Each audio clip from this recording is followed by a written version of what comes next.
An mamukta dengan segi puning warol thorom ni yang tabiri bising puno mapu jem saru jamna taram lokchari kongno na kurum jari.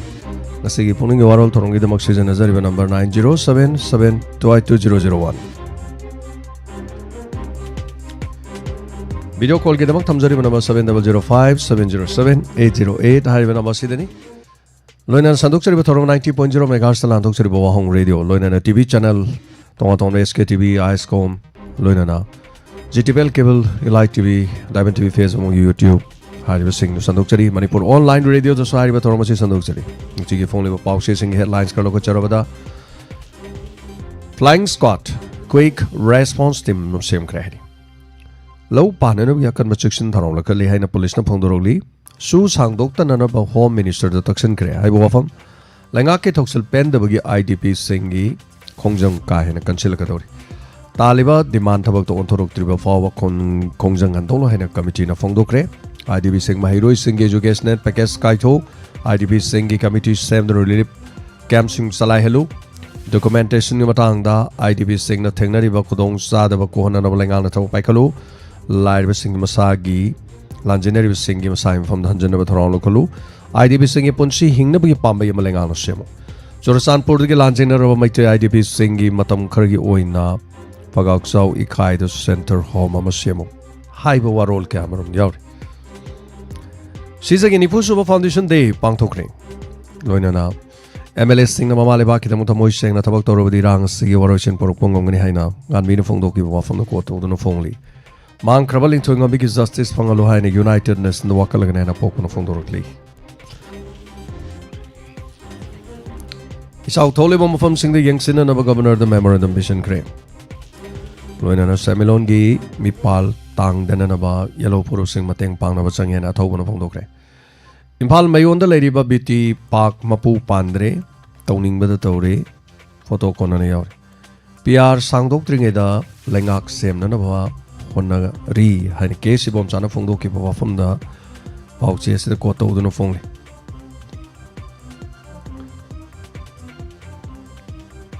Bishnupur district ki mafam kya da hangliba relief camp sing the lady ba IDP sing wakat kongjang sangsin kre loina na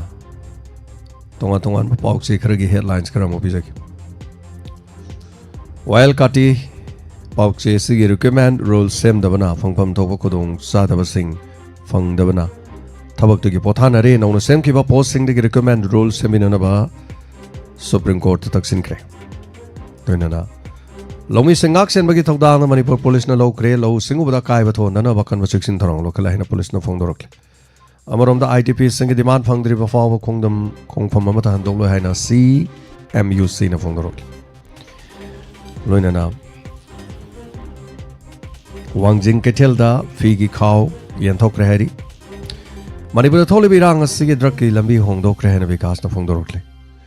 Manipur ki farm ba drug sing do yamna Myanmar rom da loina fakre Manipur ki lambi ase thaidok re bagi matang da report ma su yaw puri khudum na masa ka ki khalaga thabak tawro badi mang phau na ro hene direl na phongdok ki wafam yaw re loina na Dr. Singh na mathok tawda posting mafam nungai ba thiroi da bani hana Dr. Chambo gonmaina phongdok ki waro ko to do no phongli Onofam gi headlines su Tabak to onthok triba fawa konfam handolo heba mitawjum na bana phongdo ki ba relief camp ni fu taruk ta IDP sing wakan mifam chatrakre kokela lawa singa su agreement makha satha dana ba union home minister dakshin kre heba wafam loina na governor AK Balana department na hungi thabak sing yengsin kre UCM ge silver jubilee thorom pang to kre Manipur ge territorial integrity lenga kama Indian constitution ga hono ge wafam pukana bakanari wai ki direna phongdo ki bawaro Mau kecil hodok ki bagi tonga bani sing thorom pangthokre Siso hospital gi nipu suba mapokomon pangthokre pau se am da yawri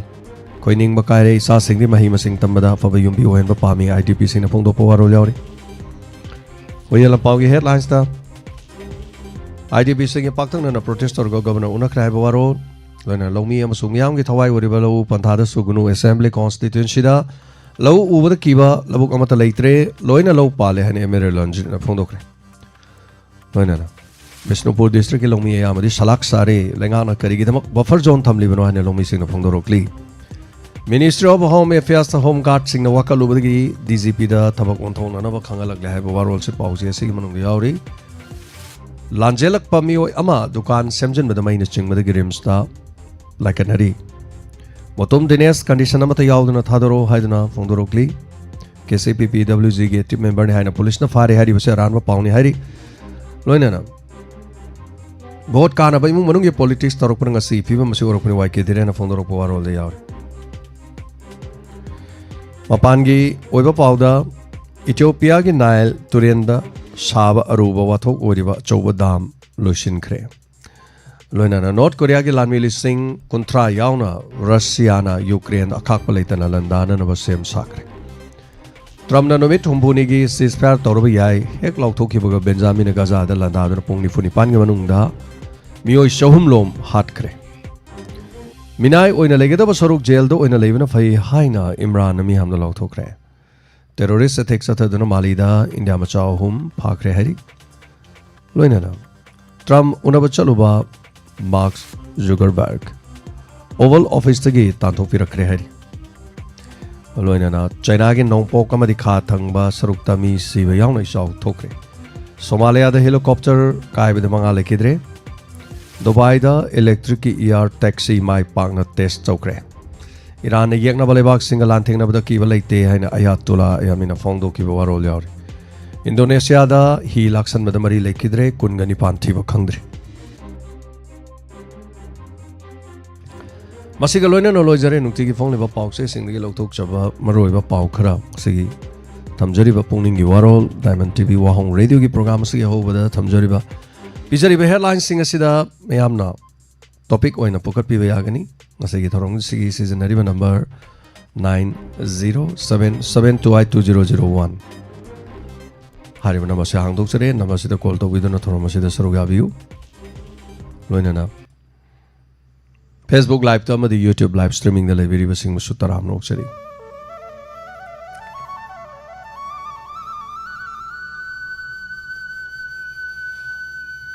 Masigi thorong sida saruga view Hanba caller kana hoige habadi yuminasi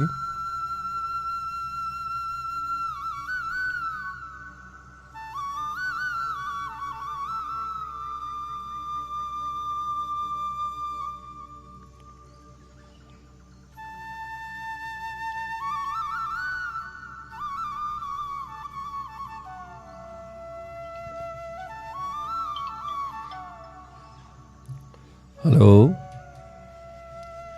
Minga madi live phone topic si Hello ngasi di ahambada pass sai tawre topic hirani wangoi degi topic lilala ambada lilala sakya hoy aju ta hamu se sai kunal jani hoi hoi kunal tari ma jo ade tabi namu sai kunal ba se sang taruki lama na hu jong da dai ba to la ko ngamoi tawre ma Kai dia da ikan pi ma operation tau ye masinga tang taru orumoi tang tranga orongani ye tang taru haida wa go ya manna dia taruk ti leite tara manga da orongani ang dia di hoi ya da la ko ngam madra khang di yam dang ni ye cha yam na da ni hoi hoi tang kutra manga ni osima ki di taruk ta leite tare ta dilila lei har ke tang ai di operation na ma icha gi tau ko gi lei ni na han dai Ini saya ngarang story ngasi di wata jangan kalle mau ini daerah main berkoman no mai ngong ini cantik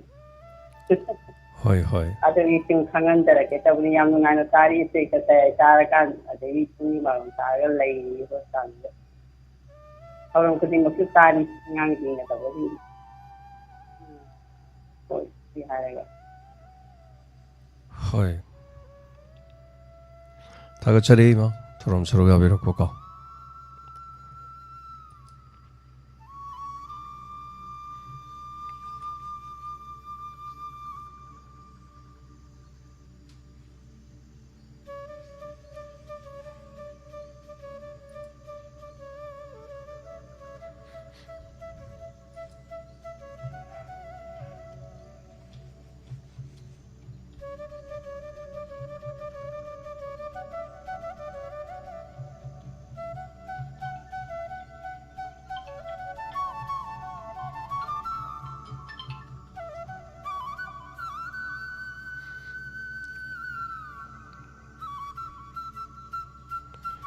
Kumarjit phone tawbirame thamgre Tagachari chemeri Baman Kampudagi chemeri oza sang lakpada sai kara season abiu haidana pibirakpudo yam nungaijai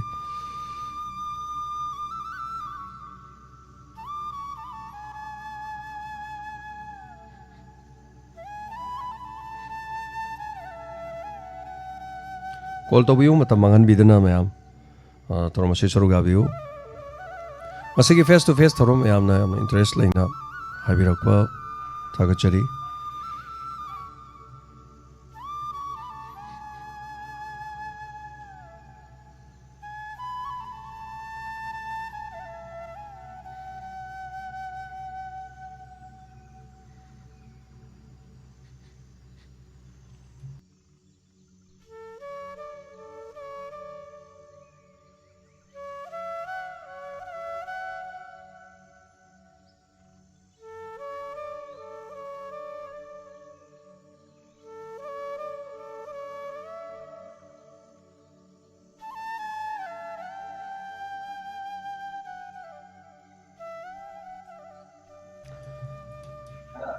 ai ahan mo kun torom mo su tat ke line je Tapiu kari wafam happening ba tanga si mo pau tang khoi punging waron da pukhatsa gi sa hujik se khoi gi consumer club ta chalaga aina saurapama khoi gi hujik po tang khale ba har gi maman hengali se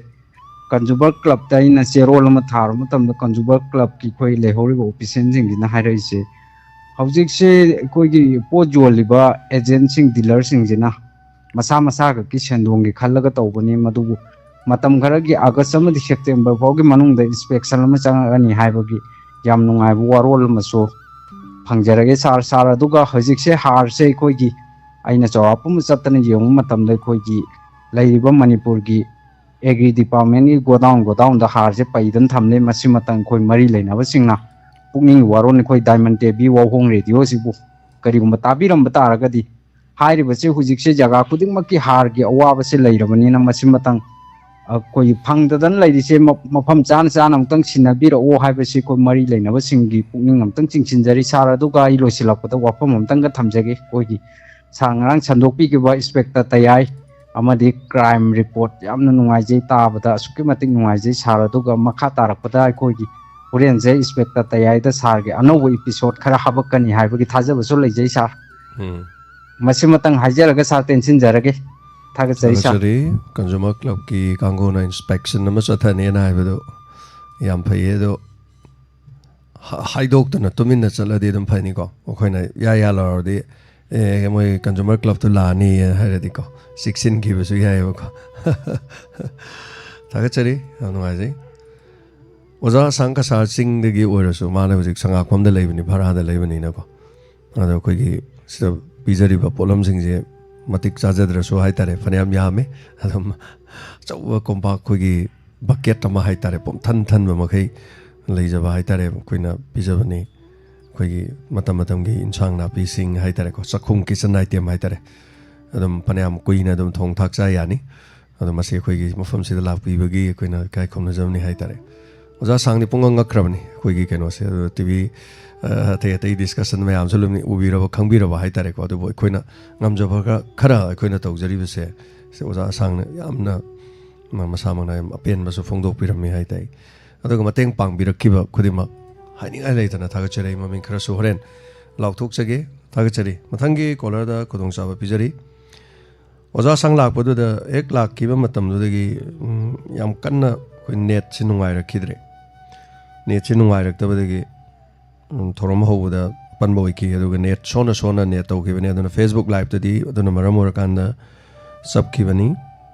अदुना net से नुंगाइ तदी त नुंगाइ ते हाइतारेने को hello साराई हाइरोती रादे जरा दे करी वाफम हाइबेनिंगी अखोगी लंबी अखोगी system ने काय की वनी हति को सिस्टम ने काय ताब लंबी जी कुइरेबा कोम काम कोम नाम न लंबी याम फतब सकन थौबद होय तत्तो याम नुआइ फन कुइरेबा जी ले समितिंग अनजन चले पत याम नुआइ हाइबियो अदुगा अखोगी ngasi khoi kana si thawin ka tap de ni sound khar tap pe ba ngara na ho ngarang na howe ba ko sound de hojik ti khar pha bro hojik su tap bro ngara ni fan ho chang chap kana ja thaga chari akoi sida di thoi okpade yam kan son ba de leite adu ba tap pi ri bani na ai gi di don to ri bro ngara ni ho hoi hoi yam no wajare zara de lambi sem to bagi su tap pi ko ha yo gi ba habiu akoi ngang expect ya ja ko gi kai ku pan ba du kai ku ji khoi gi film kum kai ku dra karam mana ka ai khang ba karai de no kai ku pal libo ngang expect ya ahingi da ahingida ahingi sa to bu ta kai ku di yaw da bani da kadai de kai ku yaw ri noi khangdre ai ta hoi hoi zara de thaga chari thank you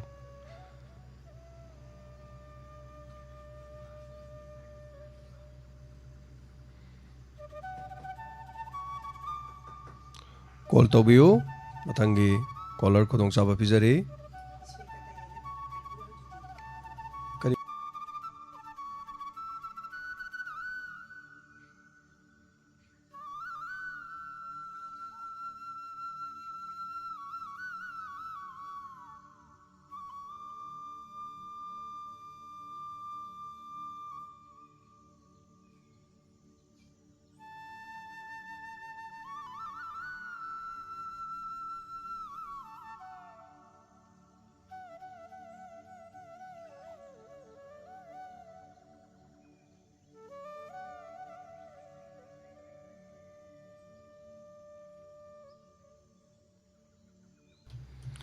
다그처리 마탕 콜라르 구동자 비저리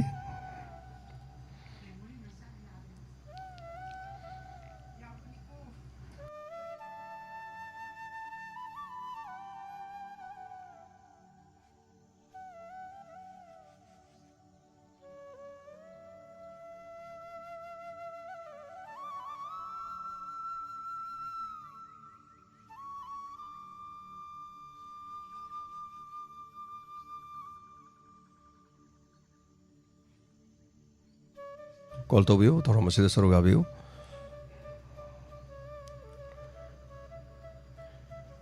zamoin thagachari puning khoi gi face to face ki damo zamoin chu pasani ka phirak padu gi damo hai tare face to face se khoi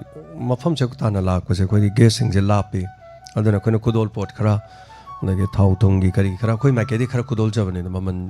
yamna thiru bai wasu nate mi ma matam kai thorei ni phal manung da leba station oramadi खर अमुक फब दे खोइसिनस्ति सो फार खर लापनी ना मफम से ताना लापिना बो होना बधाई तारे अदुना होनजर के मथंग मथंग गेस अमुक ngasi निमित निनी मुक लेर कांदा सो मुक गेस अमुक पुदनो लाक्सेगे हेलो खुरुमजारी ताबिरिबसिंसिबु लोइनमक खुरुमजारी आई कुमारी थांसाबम यांपलीदगी ताराम लोकसरी तापिउ करी वफम हाबिनिंग सागी स्पीकर कया याम नुंगाई हाइजेगे तौबने अदुगा ngasai hausta caller ama khangna haibigebo yamung kaikugi haibdo ado sargi episode amada kaikugi chingthakta talakang bayu bagi wari imkha gangmeiga haina bam yawbi bane adu na hawai gi adugi kano de yawbodo ngarang ahingi harakbodo dai je japada magi talakang ba chaba da magi ama hange na haibdo hoi hoi adugumba ama yawbi bane sargi episode singje loi nungai tabam ta yawde nungai na loi chakiba ngakani karamba bu nungai te na haiba yawdagi khangdre yam adum tajari ko adum ada phone ju phangdabani na ne yam waba ngasi di sina laiba phaba haigedra phangjare adu khangan jarke tawbane ko adum tajari na thank you adu haijage tawjaban sir yam nungai gare sa tamjare sa thank you Eastern Lily drinking water gi mai kai gi shu khudol za sang da khudol tamjai daga ko za sang lak mina ba special contractor ni ko yamba ma lakpi bani khudol tamjaba hai tare koi mafam sida lakpi ba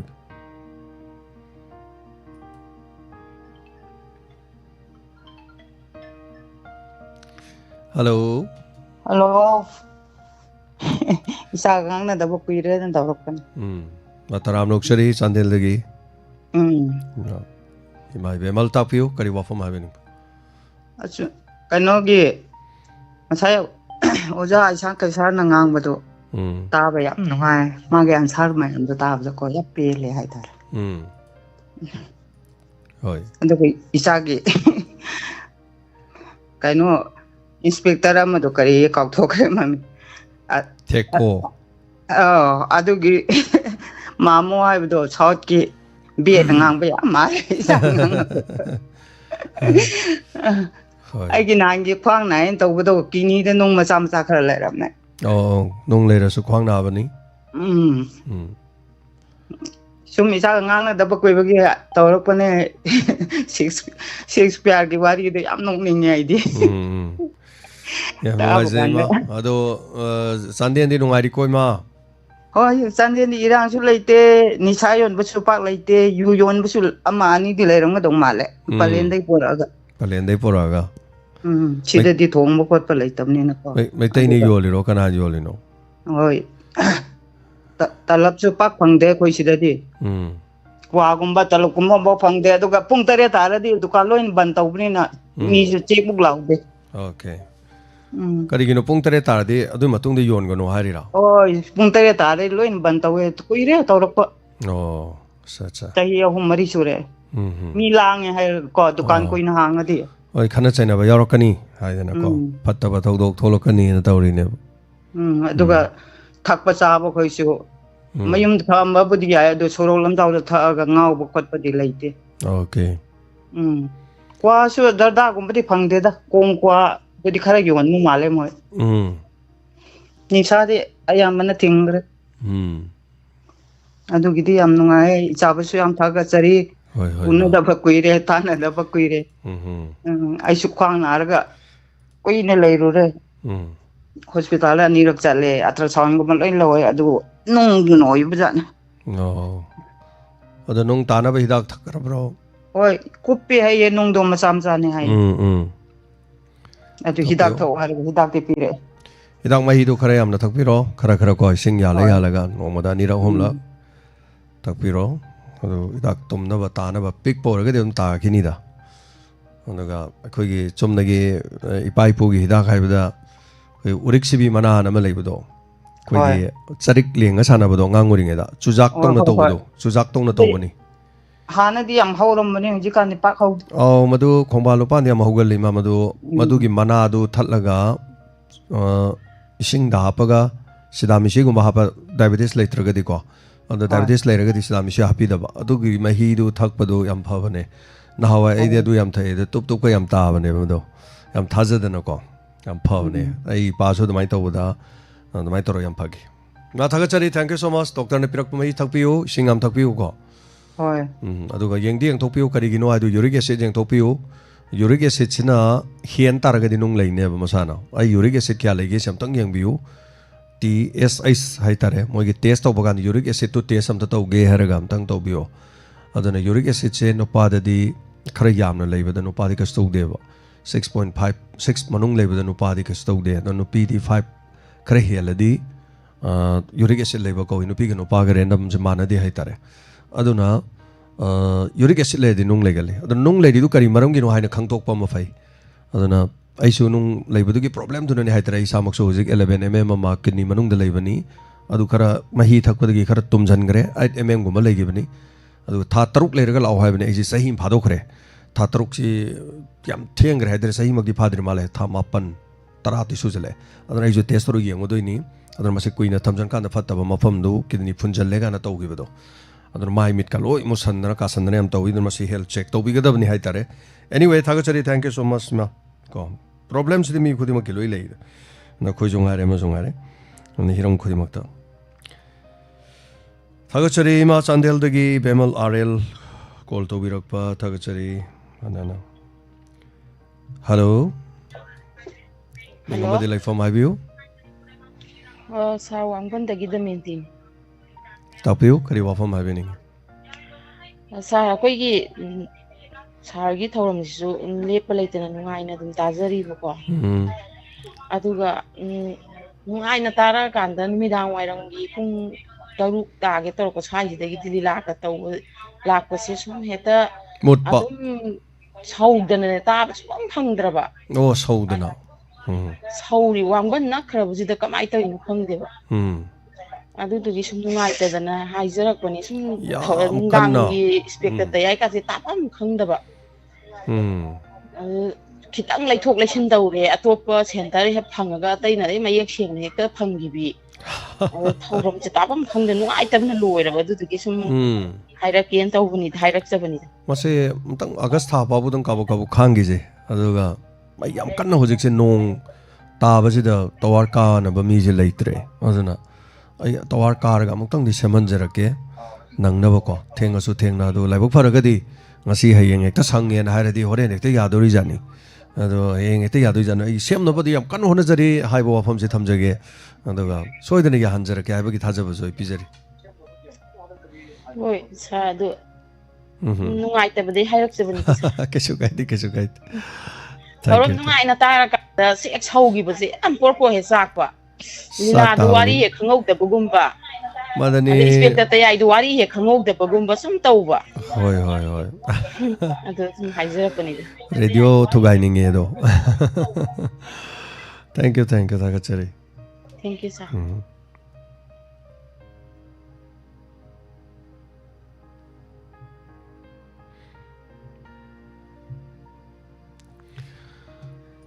ꯃꯔꯛꯁꯤꯗ ꯅꯨꯡꯁꯤꯔꯕ ꯄꯥꯕꯨꯡ ꯑꯃꯒꯤ ꯕꯥꯔꯗꯦꯒꯤ ꯌꯥꯏꯐ ꯃꯪꯒꯣꯜ ꯑꯝꯇ ꯄꯤꯖꯍꯧꯒꯦ ꯍꯣꯔꯦꯟ ꯂꯣꯏꯔꯛꯄꯗꯁꯨ ꯑꯩ ꯅꯤꯡꯁꯤꯡꯖꯔꯗꯤ ꯑꯃꯨꯛ ꯇꯧꯖꯍꯧꯒꯦ ꯉꯔꯥꯡ ꯄꯤꯕꯤꯔꯛꯄꯅꯤ ꯄꯥꯕꯨꯡꯒꯤꯁꯦ ꯅꯨꯡꯁꯤꯔꯕ ꯄꯥꯕꯨꯡꯒꯤ ꯃꯄꯣꯛ ꯅꯨꯃꯤꯠ ꯑꯁꯤꯒꯤꯗꯃꯛ ꯍꯥꯏꯇꯥꯔꯦ ꯃꯆꯥꯅꯨꯄꯤ ꯏꯂꯤꯖꯥꯅ ꯄꯤꯕꯤꯔꯛꯄꯅꯤ ꯍꯦꯄꯤ ꯕꯥꯔꯗꯦ ꯃꯣꯏꯔꯥꯡꯊꯦꯝ ꯄ꯭ꯔꯦꯝ ꯀꯨꯃꯥꯔ ꯁꯤꯡ ꯄꯤꯁꯨꯝ ꯅꯤꯉꯣꯝ ꯂꯩꯔꯛ ꯃꯦꯅꯤ ꯍꯦꯄꯤ ꯔꯤꯇꯔꯟꯁ ꯑꯣꯐ ꯗ ꯗꯦ ꯅꯨꯡꯉꯥꯏꯔꯕ ꯃꯄꯣꯛ ꯅꯨꯃꯤꯠꯅ ꯂꯥꯛꯄꯗ ꯐꯕ ꯌꯥꯏꯐꯕ ꯑꯣꯏꯔꯁꯅꯨ ꯄꯨꯟꯁꯤ ꯅꯨꯡꯁꯥꯕ ꯄꯥꯕꯨꯡꯒꯤ ꯆꯍꯤ ꯍꯧꯖꯤꯛꯁꯦ ꯄꯥꯕꯨꯡꯒꯤ ꯆꯍꯤ 80 ꯍꯥꯏꯇꯥꯔꯦꯅꯦ ꯉꯁꯤꯒ 30 ꯁꯨꯕ ꯑꯣꯏꯔ ꯃꯥꯜꯂꯦ ꯑꯗꯨꯅ ꯄꯥꯕꯨꯡ ꯇꯦꯛꯇ ꯀꯥꯏꯗꯅ ꯄꯨꯟꯁꯤ ꯅꯨꯡꯁꯥꯡꯅ ꯂꯩꯗꯅ ꯃꯆꯥ ꯃꯁꯨ ꯃꯌꯥꯝꯒꯤ ꯍꯥꯏꯇꯥꯔꯦ ꯀꯨꯝꯍꯩ ꯌꯦꯡꯗꯅ ꯅꯨꯡꯉꯥꯏꯅ ꯃꯇꯝ ꯁꯥꯡꯅ ꯂꯩꯕꯤꯈꯣ ꯑꯗꯨꯒ ꯁ꯭ꯄꯦꯁꯦꯜ ꯄꯥꯕꯨꯡꯒꯤꯗꯃꯛ ꯍꯥꯏꯕ ꯇꯥꯏ ꯆꯥꯅꯤꯡꯉꯣꯜ ꯏꯂꯤꯖꯥꯅꯁꯨ ꯑꯩꯈꯣꯏꯅ ꯁꯔꯄ꯭ꯔꯥꯏꯖ ꯑꯣꯏꯅ ꯄꯥꯕꯨꯡꯗ ꯄꯤꯅꯅꯕ ꯄꯤꯖꯔꯛꯄꯅꯤ ꯃꯣꯏꯔꯥꯡꯊꯦꯝ ꯄ꯭ꯔꯦꯝ ꯀꯨꯃꯥꯔ ꯁꯤꯡ ꯄꯤꯁꯨꯝ ꯅꯤꯉꯣꯝ ꯂꯩꯔꯛꯇ ꯂꯩꯕꯤꯕ ꯌꯥꯝꯅ ꯍꯦꯜꯗꯤ ꯑꯣꯏꯅ ꯅꯨꯡꯉꯥꯏ ꯌꯥꯏꯐꯅ ꯄꯨꯟꯁꯤ ꯅꯨꯡꯁꯥꯡꯅ ꯂꯩꯕꯤꯌꯨ ꯑꯗꯨꯒ ꯄꯥꯕꯨꯡꯒꯤ ꯄꯣꯛ ꯅꯨꯃꯤꯠꯀ ꯃꯔꯤ ꯂꯩꯅꯅꯁꯨ ꯑꯩꯈꯣꯏꯗꯁꯨ ꯗꯥꯏꯃꯟ ꯇꯤꯚꯤ ꯋꯥꯍꯣꯡ ꯔꯦꯗꯤꯑꯣꯗ ꯂꯨꯄꯥ 1,000 ꯑꯃꯁꯨ ꯄꯤꯕꯤꯔꯛꯑꯦ ꯄꯥꯕꯨꯡꯒꯤ ꯅꯨꯡꯉꯥꯏꯕꯗ ꯑꯩꯈꯣꯏꯁꯨ ꯁꯔꯨꯛ ꯌꯥꯖꯔꯦ ꯍꯥꯏꯇꯥꯔꯦ ꯑꯗꯨꯅ ꯄꯥꯕꯨꯡ ꯅꯥꯗ ꯌꯦꯛꯇꯕ ꯑꯣꯏꯕꯤꯔꯣ ꯄꯨꯟꯁꯤ ꯅꯨꯡꯁꯥꯡꯕ ꯑꯗꯨꯒ ꯍꯦꯟꯅ ꯑꯐꯕ ꯑꯣꯏꯕꯤꯔꯣ ꯄꯥꯕꯨꯡꯒꯤ ꯏꯁꯥꯗ ꯂꯩꯔꯝꯕ ꯅꯨꯡꯉꯥꯏꯇꯕ ꯑꯅꯥ ꯑꯌꯦꯛ ꯌꯥꯎꯔꯕꯁꯨ ꯄꯨꯝꯅꯃꯛꯁꯤꯡ ꯑꯗꯣ ꯂꯣꯏꯅ ꯐꯕ ꯑꯣꯏꯔꯁꯅꯨ Happy birthday, many happy returns of the day. Pabung Pisum Ningom Leraktigi Morangtem Prem Kumar Singh. Hello. Hello. Mengamo delay from have you? Hukam makha kajay pramodini ne bungo. Kari habining ba ma? Kari wafam thambiningi? Hujiki ichana ne. Urik thibi mana akupadura duga. Urikshi bi haibanate ma urikshi bi hairadi urikshi bi dunane maduna makhalamani urikshi bi nate akhoi charik lengaga chujak mana dong tawbani ma hojiki duna ko chujak mana ga chamana bani khongbalu pande am hobani kholda adu maruoina hojik chujak hoba matam haitare kalen gi matam de am hoba pambi ni ningtham thadana mana je yamna pixel laga hobani ningtham thadasu dum howi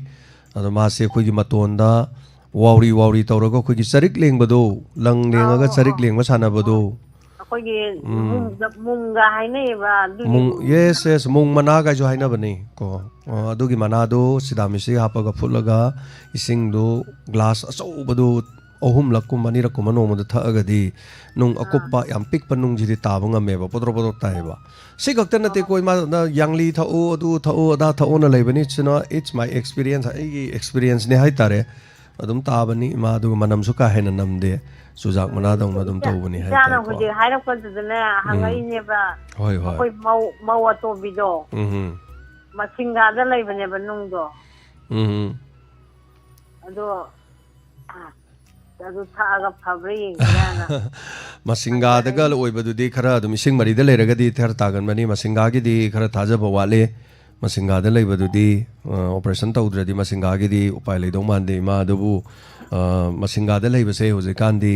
RLDS ꯑꯩꯈꯣꯏꯒꯤ ꯀ꯭ꯋꯥ ꯀꯩꯊꯦꯜꯗ ꯂꯩꯕ doctor ꯁꯨꯔꯁꯀꯤ ILDSꯅ ꯃꯣꯏ hospital ꯑꯃ ꯂꯩ ꯑꯗꯣ ꯃꯣꯏꯁꯦ operation ꯇꯧꯗꯕꯤꯗ ꯑꯩ ꯉꯍꯥꯛꯇꯪ ꯎꯅꯈꯤꯕꯗꯣ ꯗꯣꯛꯇꯔ ꯎꯅꯕ ꯀꯥꯟꯗ ꯑꯣꯄꯔꯦꯁꯟ ꯑꯩꯈꯣꯏ ꯏꯟꯗꯣꯁꯀꯣꯄꯤ ꯍꯥꯏꯇꯥꯔꯦ camera ꯊꯤꯡꯖꯤꯜꯂꯒ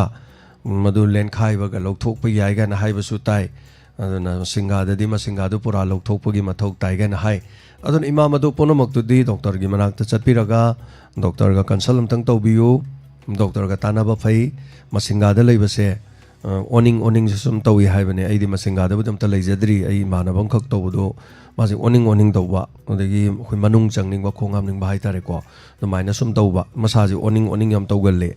aduga yam kuina thamba phatte masingada thambasi ko masinga thambasi yam kuina sum henjan gradi phattaba tagalle ko laina amadu tagalle gaina haiba aduna atona na koi sida live te yam jawbiram bai chalam leibane adu masi corona manungda masi masinga na nung leibane nung leiba dudagi imung manunggi sum corona yeng bagi mi doctor na su yeng daba adagi anaba chatpa su farak taba khotpa tawbudo adamai sum namjan gi badi kona lega na kona cancer ta gi aduna hekta madu naraga cancer leini habi wa leite tawbadi doctor gi manakta chathok piraga neima mtam gi thok piro health card leiraga di health card season abiro natra madu gumba leiradi irai laire aduni ma adamai ne tawbiyo aduga hojiki sing mari da leibadudi ngasagi mong managum maduna ya hebe wani aduga asagi masinga da le de madudi adugum mana ya dong mande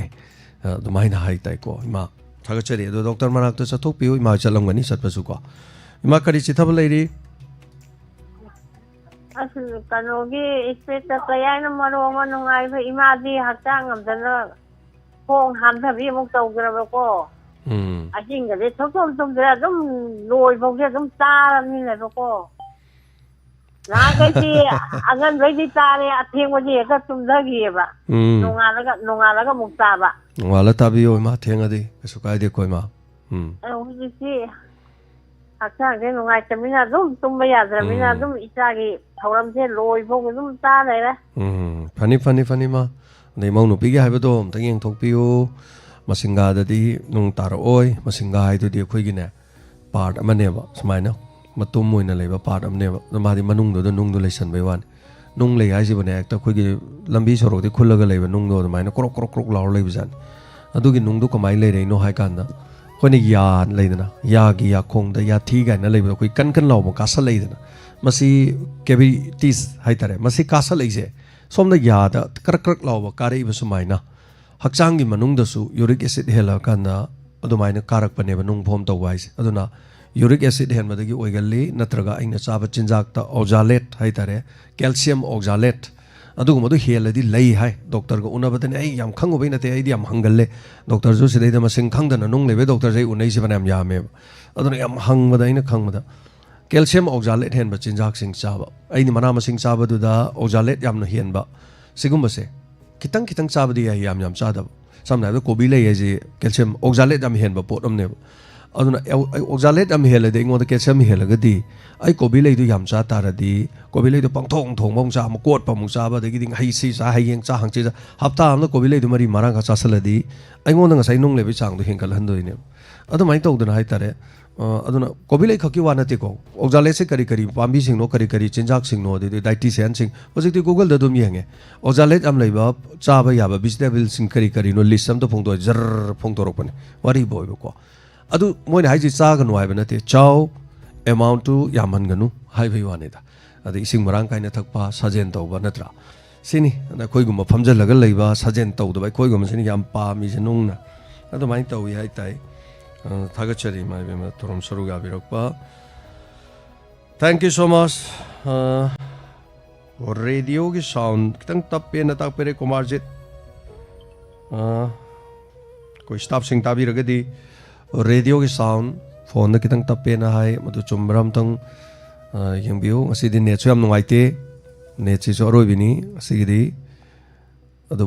som da di kaim ti to de system da de aduga keno da na panglep ta lepo rama le hello Good afternoon, sir. Bishnupur Likim Gibira, Tabi Juma was a kind of sorry. Sir, Queen Sigi, Diamond TV platform, the Queen was a Sanka Sar, Laktana, Queen interaction face to face, the worry, Sanazava question Hamzava Pangzava, do it was a heavy Hydrotarico. Yam Tama Pangzava Soba, the Yamda, Quay, Yam Taunala in a Lamba, Lamba, singing Quay was a Yamatakwa, woman, the Hydrotarico was a Sanka Sasizo. Yam Tama, the Yam was a Hyper, level TV, sir. I question hang over the any super questions about hang mama passing lodging at the quickie touchy by Batarico. Yeah.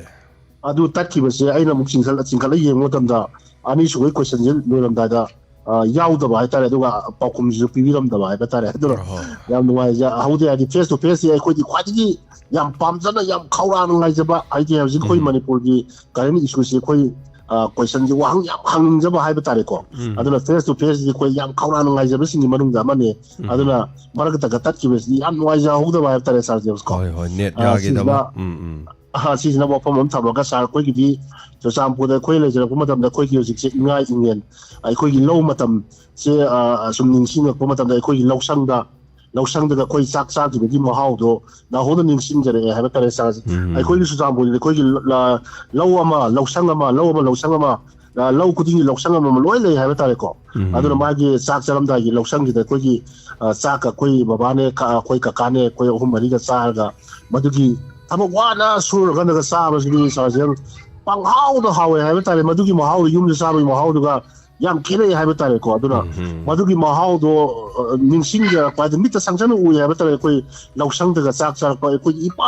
low puddingi, Sangamam Gano Uba, Maduki Lauria, Kasinyanba, the Kogi, Laurianba, Kasintoba, the Lauri Saba, Lauri Saba, what do you quang I have a taric sergeant? I quailed the Lahon Angangori at the Quasan Jenba, Lahon Gapa, Lahon Raya, the Kogi, Kogi La Paga, Germany, Kogi, Low Sikuba, Habungzida. A home Marilla, how Habums they quit more away. We see the we quite 10 years. I'm a labor to Rama, but my dad, you was just some rubber. I don't want to put I hope to do about say, quite long Subula to the Locajaco. I do you know a Kumunda, Kogi, Lahon is just somewhere another. You know a Kumunda, a question the Tiger of Butanino, as I did Lahondo, somewhere in the Kidra. But from the Hawaii to see Tadarina. As Maduki, no, I have a house and can be one of Maduki Laurang, so the Lahon Sai. Yam see look at what I quit along and a satin with Satin, but I quit knows a quite Sunday, what's I can call. I do quite a moment of the quit allowing that quite opposite to was a Panzero. Mamma, quite a I quit my Kusuki, I got one Babana Makada, Kumaga, Mamma Subiba. Adi Babana, Ukai the Tower, I quit a Baninda, Usasa, Puntara, Tramatu, Parapuki. Sita koi ukai maning ni na kana koi nga pa ba si musa sa ka nga si am thuyo ko ngakso awu nga nakha kai ba si ya pa ba koi naukse ka si koi lauria daga marum thu thu ra para pugi madugi kano do sergeants ai koi ki lan jela ba koi liken wana khangi matam sida ai koi ki na hona ingai yen jun julai ki matam sida koi laurang sorok pui matam do na hona ning sing jare ha ba tare sergeant thank you thagachari ozabira Tom Soroga Beropa IGPMO in a shoe, Hibertarini. Owa, China, Kangiva, a sheep hole. I don't know human get again, lady. Hello. Hello, sir. I could master Sabo Hamad, the guy from Navosari, Tabi Mamiham, the guy from Nazari, sir. And sir, Sargi, Sar the Tagat President is Jenabi Anagi, Saido, Sariam Tagasari, Duga, Narangi, Tayagi,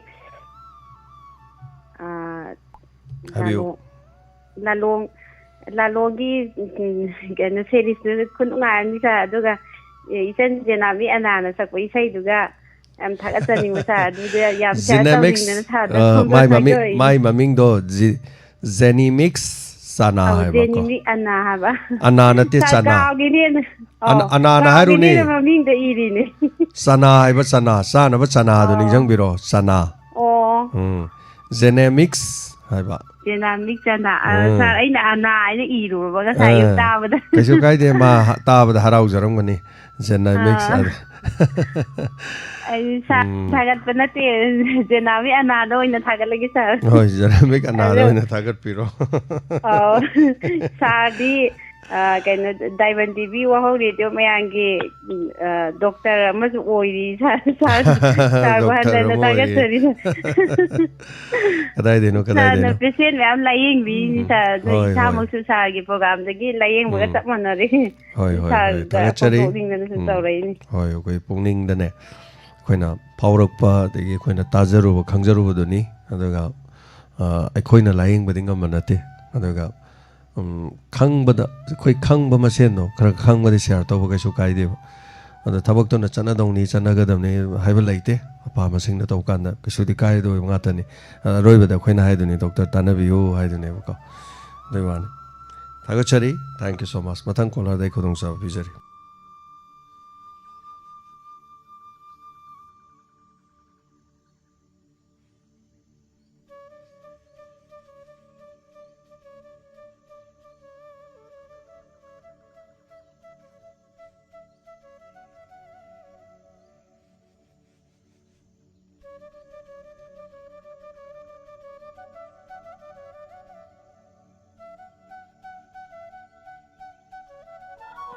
Hello. Hello. Tapiyo ma kari habini. Hꯧꯖꯤꯛ ꯉꯁꯤ ꯑꯁꯥꯝ ꯀꯁꯔ ꯎꯅꯕꯒꯤꯗꯣ ꯌꯥꯝ ꯅꯨꯡꯉꯥꯏꯖꯩ. ꯐꯖ ꯋꯥꯐꯝ ꯍꯥꯏꯕꯤꯈ꯭ꯔꯥ ꯑꯁꯥꯝ ꯀꯁꯔꯗꯤ ꯑꯩꯈꯣꯏꯅ discussion ꯑꯋꯥꯔꯗꯁꯨ ꯇꯥꯕꯗ ꯌꯥꯝ ꯅꯨꯡꯉꯥꯏꯖꯕ. ꯍꯦꯃꯟꯇ ꯀꯨꯃꯥꯔ ꯍꯧꯖꯤꯛꯇꯁꯨ ꯏꯆꯥꯕꯤꯔꯅ ꯍꯥꯏꯈꯤꯕꯗꯣ ꯑꯩꯈꯣꯏ ꯅꯨꯡꯉꯥꯏꯖꯕ ꯑꯗꯨꯒ ꯃꯌꯥꯝꯅ ꯍꯪꯕꯤꯔꯛꯄ ꯋꯥꯍꯪꯁꯤꯡꯗꯨꯒꯤ ꯄꯥꯎꯈꯨꯝꯁꯨ ꯐꯖ ꯐꯖ ꯄꯤꯕꯤꯕ ꯇꯥꯕ ꯌꯥꯝ ꯅꯨꯡꯉꯥꯏꯖꯔꯦ ꯏꯆꯥꯅ ꯇꯧꯕ ꯊꯕꯛꯁꯦ ꯌꯥꯝ ꯊꯥꯒꯠꯆꯔꯤ. ꯑꯗꯨꯗꯒꯤ ꯍꯧꯖꯤꯛꯇ ꯅꯨꯡꯒꯤ ꯑꯃ ꯍꯤꯗꯥꯛ ꯑꯃ ꯏꯆꯥꯅ ꯍꯥꯏꯈꯤꯕꯗꯣ ꯅꯨꯡꯗꯣ ꯆꯪꯅꯤꯡ ꯃꯅꯥ ꯀꯧꯕꯅꯦ. ꯍꯣꯏ ꯆꯅꯤꯡꯁꯨ ꯍꯥꯏ ꯃꯨꯡ ꯃꯅꯥꯁꯨ ꯍꯥꯏ ꯃꯥꯏ ꯂꯝꯒꯤ ꯃꯃꯤꯡ ꯑꯃꯃꯝ ꯂꯩꯕ ꯖꯥꯠꯇꯨꯅꯤ. ꯃꯥꯁꯨ ꯊꯛꯑꯦꯕ ꯑꯩꯈꯣꯏꯒꯤꯗ ꯌꯥꯝ ꯍꯧꯋꯦꯕ ꯀꯤꯔꯀꯤ ꯊꯣꯛꯃꯩ ꯈꯣꯡꯕꯥꯟ ꯃꯅꯥꯛꯇ. ꯑꯌꯥꯝꯅ ꯍꯧꯖꯤꯛ ꯅꯥꯄꯤ ꯁꯣꯡꯕꯒꯤꯅꯦ ꯅꯥꯄꯤꯗ ꯀꯥꯞꯁꯤꯜꯂꯦ. ꯍꯧꯕꯗ ꯌꯥꯝ ꯏꯀꯥꯏ ꯈꯪꯗꯕꯅꯦ ꯑꯗꯨ ꯃꯔꯨ ꯈꯤꯇꯪ ꯐꯣꯛꯑꯒꯅꯦ ꯒꯝꯂꯥ ꯑꯆꯧꯕ ꯑꯝꯗ ꯊꯥꯖꯤꯜꯂ ꯊꯝꯕ ꯌꯥꯕ ꯄꯣꯠꯅꯤ. ꯍꯧꯗꯤꯌꯦ. ꯍꯧꯗ ꯍꯧꯃꯟꯗꯅ ꯑꯩꯅ ꯄꯪꯍꯨꯟ ꯍꯨꯟꯇꯠꯄ. ꯌꯥꯝ ꯍꯧꯒꯟꯕꯅꯦ ꯌꯥꯝ ꯍꯧꯒꯟꯕꯅꯦ. ꯁꯣꯡꯃꯜꯂꯦ ꯅꯥꯄꯤꯗ ꯀꯥꯞꯁꯤꯟꯕꯗ ꯂꯣꯏ ꯁꯤꯗꯣꯛꯈ꯭ꯔꯦ. ꯍꯣꯏ ꯑꯗꯨꯁꯨ ꯍꯥꯏꯖꯒꯦ ꯇꯧꯕꯅꯤ ꯑꯗꯨ ꯀꯨꯝꯁꯤꯗꯤ ꯏꯆꯥꯁꯤ ꯂꯧ ꯎꯕꯤꯗ꯭ꯔꯕꯣ? ꯑꯩ ꯂꯥꯏꯒꯤ ꯂꯧꯗꯣ ꯍꯥꯀꯨꯝ ꯐꯥꯎꯕꯅꯤ ꯑꯗꯣ ꯏꯁꯣꯔꯒꯤ ꯑꯩꯅ ꯅꯝꯗꯅ ꯑꯉꯥꯡ ꯑꯣꯏꯅ ꯑꯩꯅ ꯈꯟꯖꯈꯤꯕꯗꯣ ꯀꯣ ꯑꯩꯅ ꯑꯝꯇꯪ ꯎꯖꯔꯗꯤ ꯀꯥꯏꯅ ꯑꯩꯅ ꯈꯟꯖꯈꯤꯕꯒꯤ ꯋꯥꯅꯦꯕ. ꯂꯧꯗꯨꯗꯤ ꯎꯕꯗ ꯀꯩꯅꯣꯃꯨꯛ ꯆꯪꯉꯦ. ꯑꯩꯅ ꯁꯦꯜ ꯑꯣꯏꯅ ꯁꯨꯝ ꯆꯥꯎꯔꯥꯛꯄ ꯄꯥꯕꯅꯦ ꯍꯥꯏꯇꯥꯔꯦ. 50,000 ꯃꯌꯥ ꯆꯪꯉꯦ ꯑꯗꯨꯒ ꯐꯧ ꯑꯣꯏꯅ ꯂꯣꯛꯄꯗꯗꯤ 10,000 ꯍꯥꯏ ꯌꯧꯗꯦꯕ. ꯍꯣꯏ ꯑꯗꯨꯕꯨꯗꯤ ꯑꯩꯈꯣꯏ ꯏꯁꯥ ꯂꯣꯛꯆꯥꯛ ꯎꯕꯁꯨ ꯃꯥꯅꯦ ꯑꯗꯨꯅ ꯃꯄꯨꯝ ꯑꯣꯏꯅ ꯆꯪꯈꯤꯗꯦ ꯍꯥꯏꯕꯩ ꯋꯥꯅꯤ. ꯑꯗꯨꯅ ꯑꯩꯈꯣꯏꯒꯤꯗꯤ ꯉꯁꯥꯏ ꯏꯁꯤꯡꯗꯣ ꯊꯨꯝꯃꯕꯅꯤꯅ ꯄꯩꯁꯥ ꯌꯥꯝ ꯆꯪꯈ꯭ꯔꯤꯁꯦ ꯑꯇꯩꯗ ꯅꯠꯇꯦ. ꯖꯦꯅꯦꯔꯦꯇꯔ ꯉꯪꯉꯒ ꯂꯧꯗꯨꯗꯒꯤ ꯏꯁꯤꯡ ꯆꯤꯊꯣꯛꯄ ꯍꯥꯏꯇꯥꯔꯦ. ꯃꯤꯒꯤꯅ ꯏꯁꯤꯡ ꯋꯥꯠꯄꯅꯤꯗꯅ ꯑꯩꯈꯣꯏꯒꯤꯅ ꯆꯤꯊꯣꯛꯄ. ꯏꯃꯥꯒꯤ ꯍꯟꯗꯛ ꯏꯁꯥꯒꯤ ꯂꯧ ꯎꯕ ꯅꯍꯥꯟ ꯍꯨꯟꯕꯅꯦ ꯑꯗꯨꯕꯨ ꯂꯣꯏ ꯁꯤꯗꯣꯛꯈ꯭ꯔꯦ ꯑꯃꯨꯛ ꯍꯟꯖꯤꯟ ꯉꯁꯤ ꯑꯃꯨꯛ ꯂꯧꯍꯣꯜ ꯈꯔ ꯍꯨꯜꯂꯤ. ꯑꯗꯨꯅ ꯄꯩꯁꯥꯗꯤ ꯆꯪꯉꯦ ꯏꯁꯥꯒꯤ ꯂꯧ ꯑꯣꯏꯔꯁꯨ ꯎꯕꯗ. ꯏꯟꯁꯄꯦꯛꯇꯔ ꯇꯌꯥꯁꯤ ꯌꯥꯝ ꯅꯨꯡꯉꯥꯏꯌꯦ. ꯁꯨꯝ ꯅꯨꯡꯉꯥꯏꯇꯕ ꯑꯝꯇ ꯌꯥꯎꯗꯦ ꯉꯁꯥꯏꯁꯨ ꯍꯥꯏꯕꯤꯈꯤꯕꯗꯣ ꯈꯨꯗꯤꯡꯃꯛ ꯑꯃꯠꯇ ꯈꯟꯗꯣꯛꯅꯤꯡꯉꯥꯏ ꯌꯥꯎꯗꯦ. ꯅꯣꯡꯃ ꯅꯣꯡꯃꯒꯤ ꯍꯩꯕꯁꯨ ꯁꯨꯝ ꯍꯦꯟꯒꯠꯂꯛꯑꯦꯗ. ꯊꯦꯀꯣꯒꯤ ꯈꯨꯅꯣꯛꯇꯨꯅꯦ ꯌꯥꯝꯅ ꯊꯥꯒꯠꯆꯔꯤ. ꯊꯝꯖꯔꯒꯦ.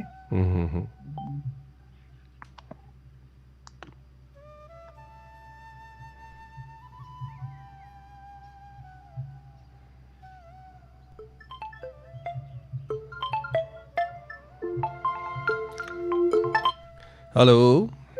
Hello. Ming amade leifam haibiyu. Khojumandagi inaubine sir. Tapiyu kari wafam tapiningba. Wahongido diamond teren yam nungaye pele he taabada.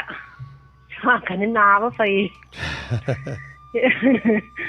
Yam nungaye yam pele taabada. ꯌꯥꯝꯅ ꯑꯗꯨꯒ ꯏꯁꯩ ꯈꯟꯕꯒꯤ ꯁꯥꯋ ꯂꯦꯂꯣꯏꯒꯤ ꯇꯧꯕꯒꯤꯗꯣ ꯏꯁꯩ ꯁꯛꯄꯤꯗꯣ ꯁꯛꯅꯕꯤꯒꯤ ꯇꯧꯕꯩꯗꯣ ꯃꯗꯨ ꯌꯥꯝꯅ ꯐꯣꯟꯗꯣ ꯌꯥꯝ ꯐꯪꯗꯦ ꯋꯥꯏꯌꯦ ꯗꯣꯛꯇꯔ ꯏꯁꯩ ꯑꯝꯇ ꯐꯖꯅ ꯁꯛꯀꯦꯕꯨ ꯑꯝꯇ ꯐꯪꯗꯕꯩ ꯋꯥꯟꯗ. ꯑꯣ ꯇ꯭ꯔꯥꯏ ꯇꯧꯕꯤꯌꯨ ꯁꯣꯏꯗꯅ ꯐꯪꯉꯛꯈꯤꯅꯤ.